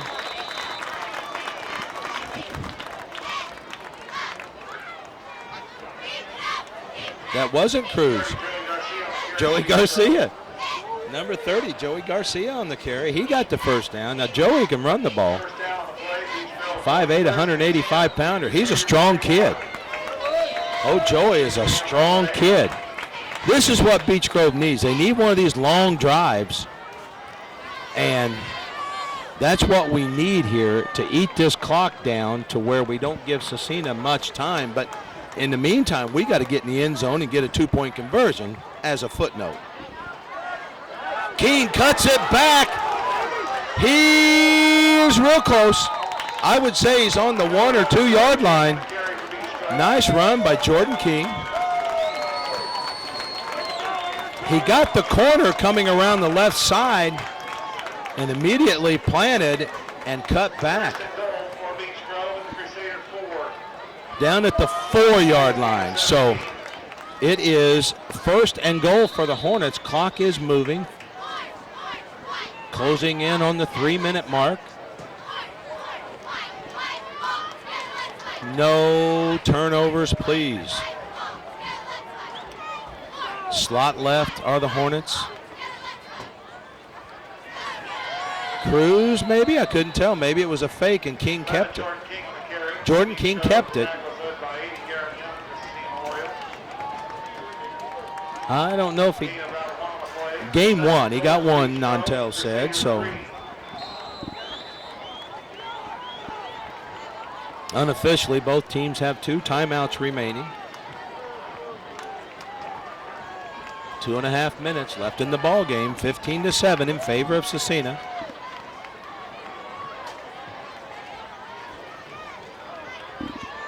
Garcia, nothing. No signals. Number 30, Joey Garcia on the carry for Beech Grove. Game 2. Picked up 2. Boy. I guess we're on the 1. 3rd and goal from the 1, and we are under 2 minutes. How's Reb do that? 2.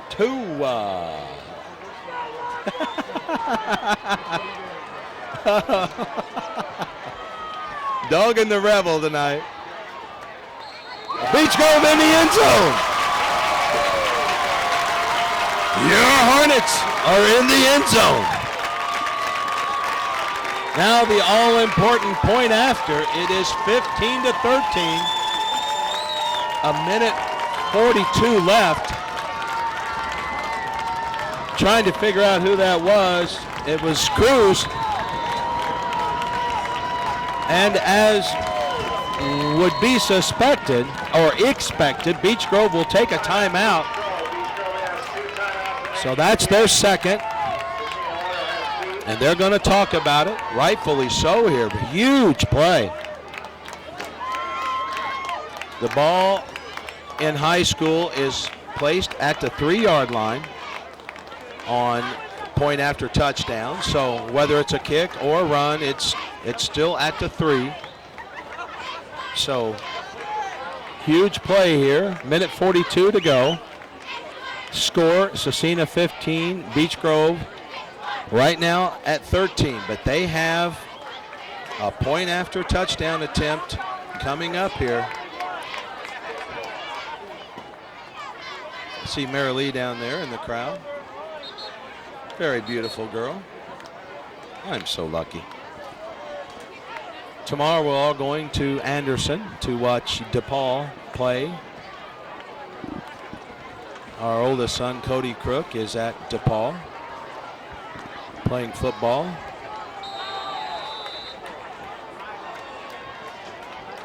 So we'll set the stage again. A minute 42 to go. Beech Grove about to attempt the point after. Cruz now has 130 yards on 17 carries. And once again, Bill Bevan over here from Scecina doing an awesome job keeping us posted on what's going on. I think Scecina will take a timeout. They want to see what Beech Grove was coming out in. And it was the much used formation for the night, the slot left, which has worked well for Beech Grove.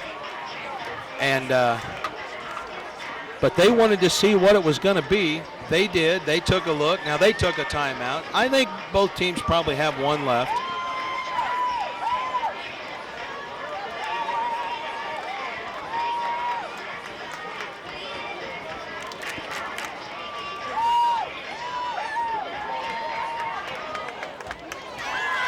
cheerleaders once again dancing. It's a 2-point game right now. Have a seat now. You got to watch this. Hang on, folks. Beech Grove crowd is up. Scecina crowd is up. Everyone imploring their respective football players on this very, very huge, important play in this ball game. If Beech Grove makes it, it's a tie game. And we, again, are at a minute 42. Jordan King gets into the end zone. It's tied up.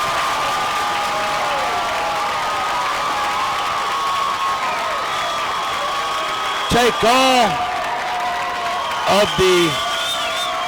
all of the suspicion out about what play it would be. King got the ball and said, I'll take care of this.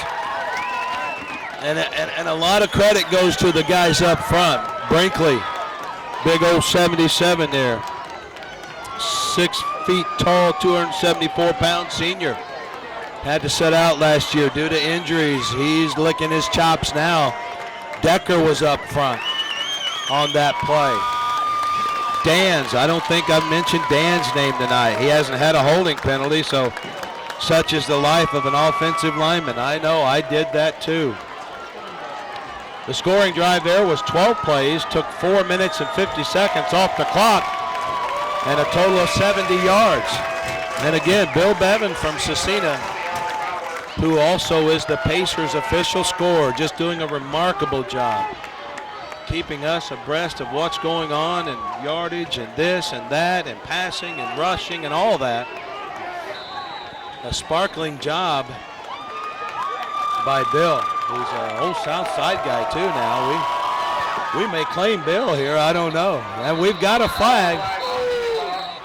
It's going to be on Beech Grove. That stops automatically there. Now in college and pro, that'll play. But they still bring it back. But they give the returners a chance to see what happens. If they run it a good return, they keep the return. If not, then you got to kick it again. But Beech Grove will lose 5 and re-kick it. Clock still staying the same. Good job over there, Twins. Didn't touch the clock. Minute 42 left in the game. Twins, give me your names again. I know, but I can't remember. Aaron and Stan. Aaron and Stan doing a great job here tonight. You don't hear anything out of them. They just kind of do what they're supposed to do, and they don't talk much. They're good young men, though, I'll tell you that. So Reed will kick again. Oh, wow. I thought that was close again, Bill. Looked like it. Scecina has a good return going. He's out of bounds just shy of the 40-yard line, so they'll have 60 yards in a minute and 35. Yeah, it's right on the 40. So Scecina will go from their own 40 and try to get into the end zone or field goal or something with a minute 35 to go. Do they kick many field goals, Bill? Have they done that yet?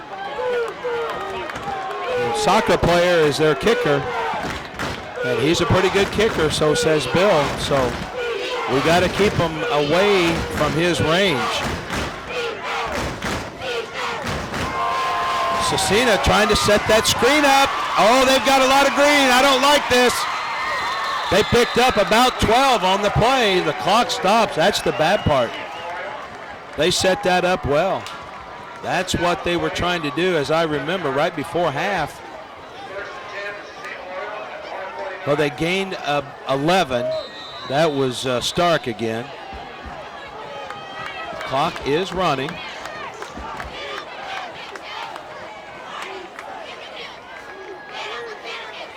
Scecina gonna pass again. That's their tight end. Number 42 is Pat Barton, his first reception tonight. We are under a minute. Scecina at the Hornet 41-yard line. Probably after this play, if they don't stop the clock, they're going to call there's a penalty. Doggone it.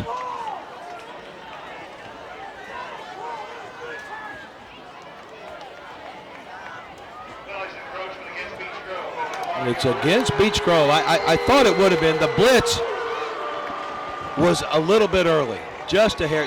Linebackers try to time a blitz to where they get there about the time of the snap. I think Anthony may have been a little bit early. I think it was Anthony or somebody there. I got to stand up because this crowd is on their feet. Scecina is in a slot right. The clock is running.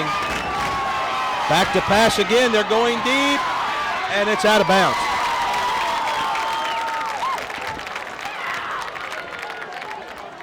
.9 seconds left in the ball game. Tie score, 15-15.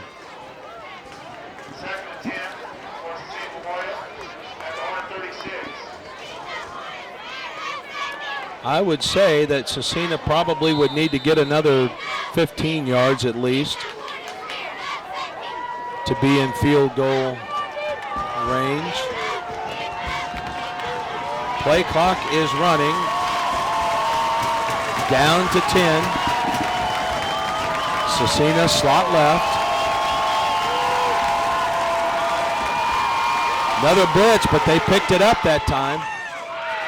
Clock is running. It still runs. Are they going to use a timeout? It's still going. And Scecina, I think, called their last timeout. Hi.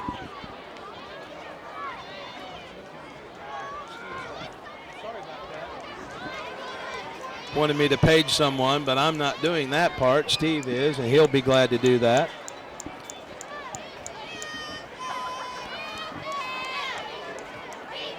Let's set it up here. 24.8 seconds left. 15-15 is your score. This has been a good game. Not necessarily a neat game. It's been a little sloppy offensively.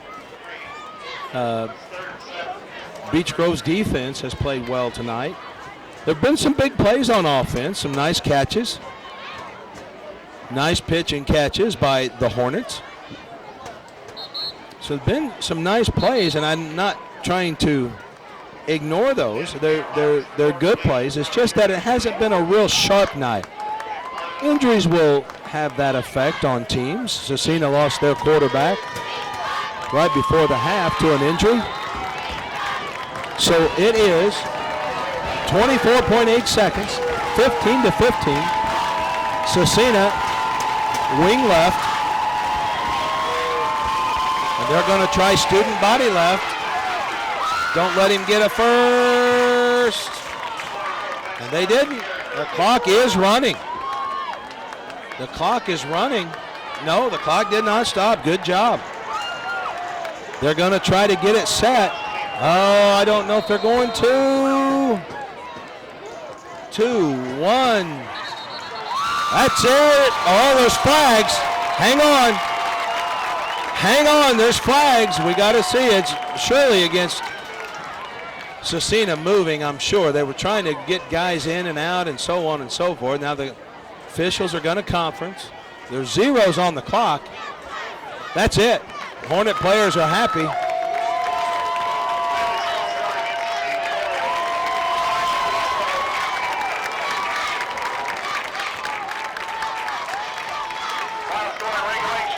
I think they're saying reset to 3 seconds.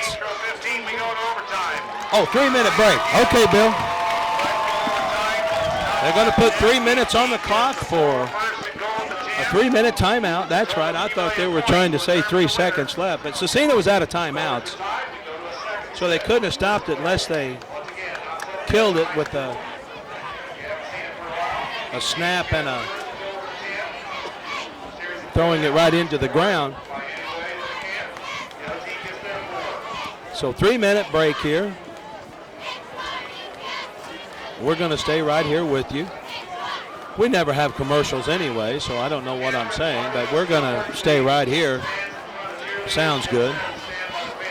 WABG, Beech Grove Television, cable channel 28. Tim Showalter doing the camera work and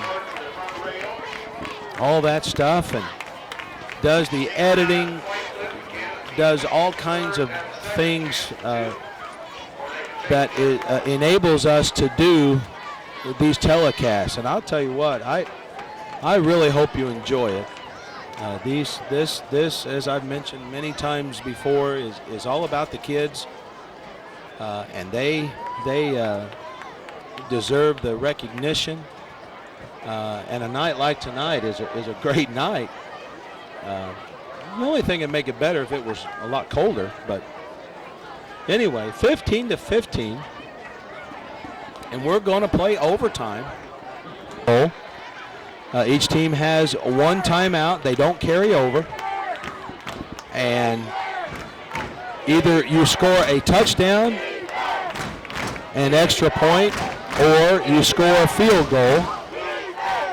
And if you don't do either one, then Beech Grove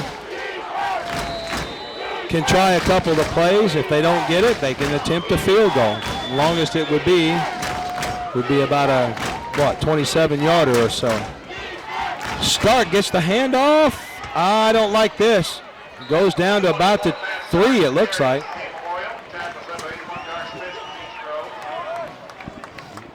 I believe he official looks to be standing at about the 8 maybe. Okay, he got 7. So we're going to call it 2nd and goal from the 3.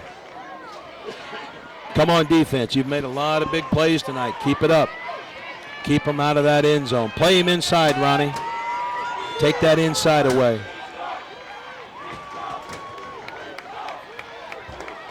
Stark again. And he stopped. Oh, I thought it looked like the ball was coming out, but it must not have. The Hornets made a wall there. A lot of black shirts there. Jen and Spitz and all kinds of black shirted good guys there making the stop. The ball at the 2. Picked up 1. It is 3rd and goal from the 2-yard line. We're in overtime. Beech Grove and Scecina. Scecina comes out in the eye, double split, and they're going to pass. And it's incomplete. It is 4th down. This is why you want to play defense first. Hopefully to force the team into something like this. We'll see. They might go for a field goal here. I believe they are. 27 comes in. That's O'Frain. He's a sophomore. I'd like it better if he were a freshman. Beech Grove takes their 1 timeout, so they're going to try to ice the kicker, Frayne. Bill was saying he's a pretty good kicker, soccer player, as so many are these days, football kickers. Not many straight-on kickers anywhere in the country anymore. Beech Grove crowd has not been on their bottoms for a long time. We've had a good ball game, people. Stick with us. I'm sure we've got plenty of tape and all that other stuff.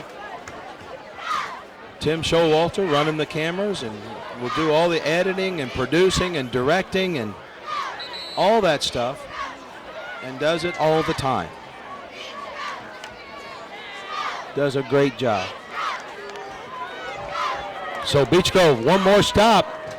If they can block the field goal, then a field goal for Beech Grove will win it. Now, the last time they tried an extra point, the snap was bad, but they got a 2-point conversion anyway. Good snap, good exchange, it's up and good. So Frayne got The extra point, now check that, field goal, it's 18-15. But now Beech Grove will scrimmage from the 10. And they will have 4 downs to either win the football game or tie it.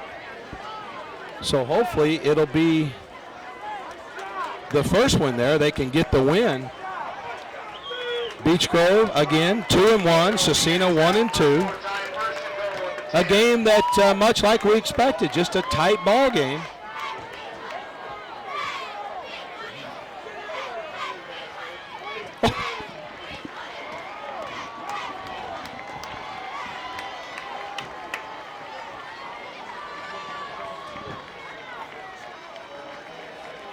Beech Grove from the 10 now. They will have 4 downs. How you doing, Chuck? Hey, buddy.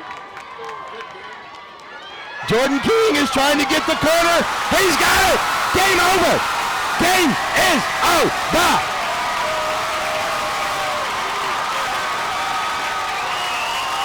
So Beech Grove, for the first time, has defeated Scecina.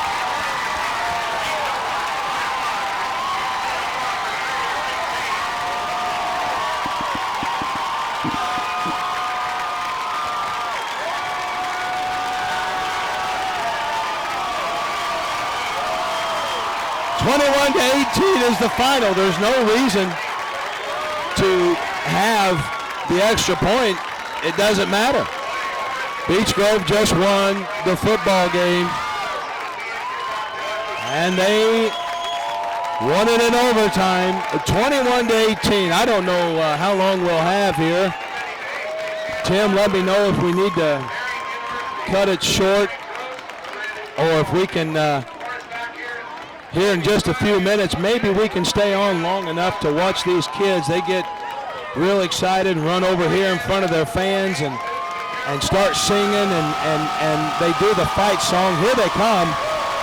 Tim, I'm just going to assume we're on, buddy. He's up on top with all the coaches and stuff, and I'm down here.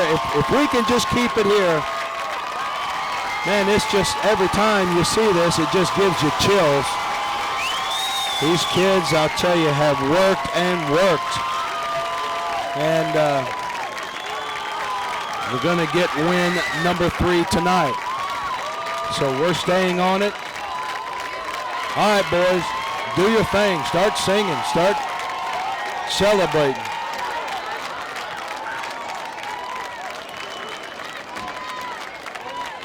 All right, are they singing? I can't tell.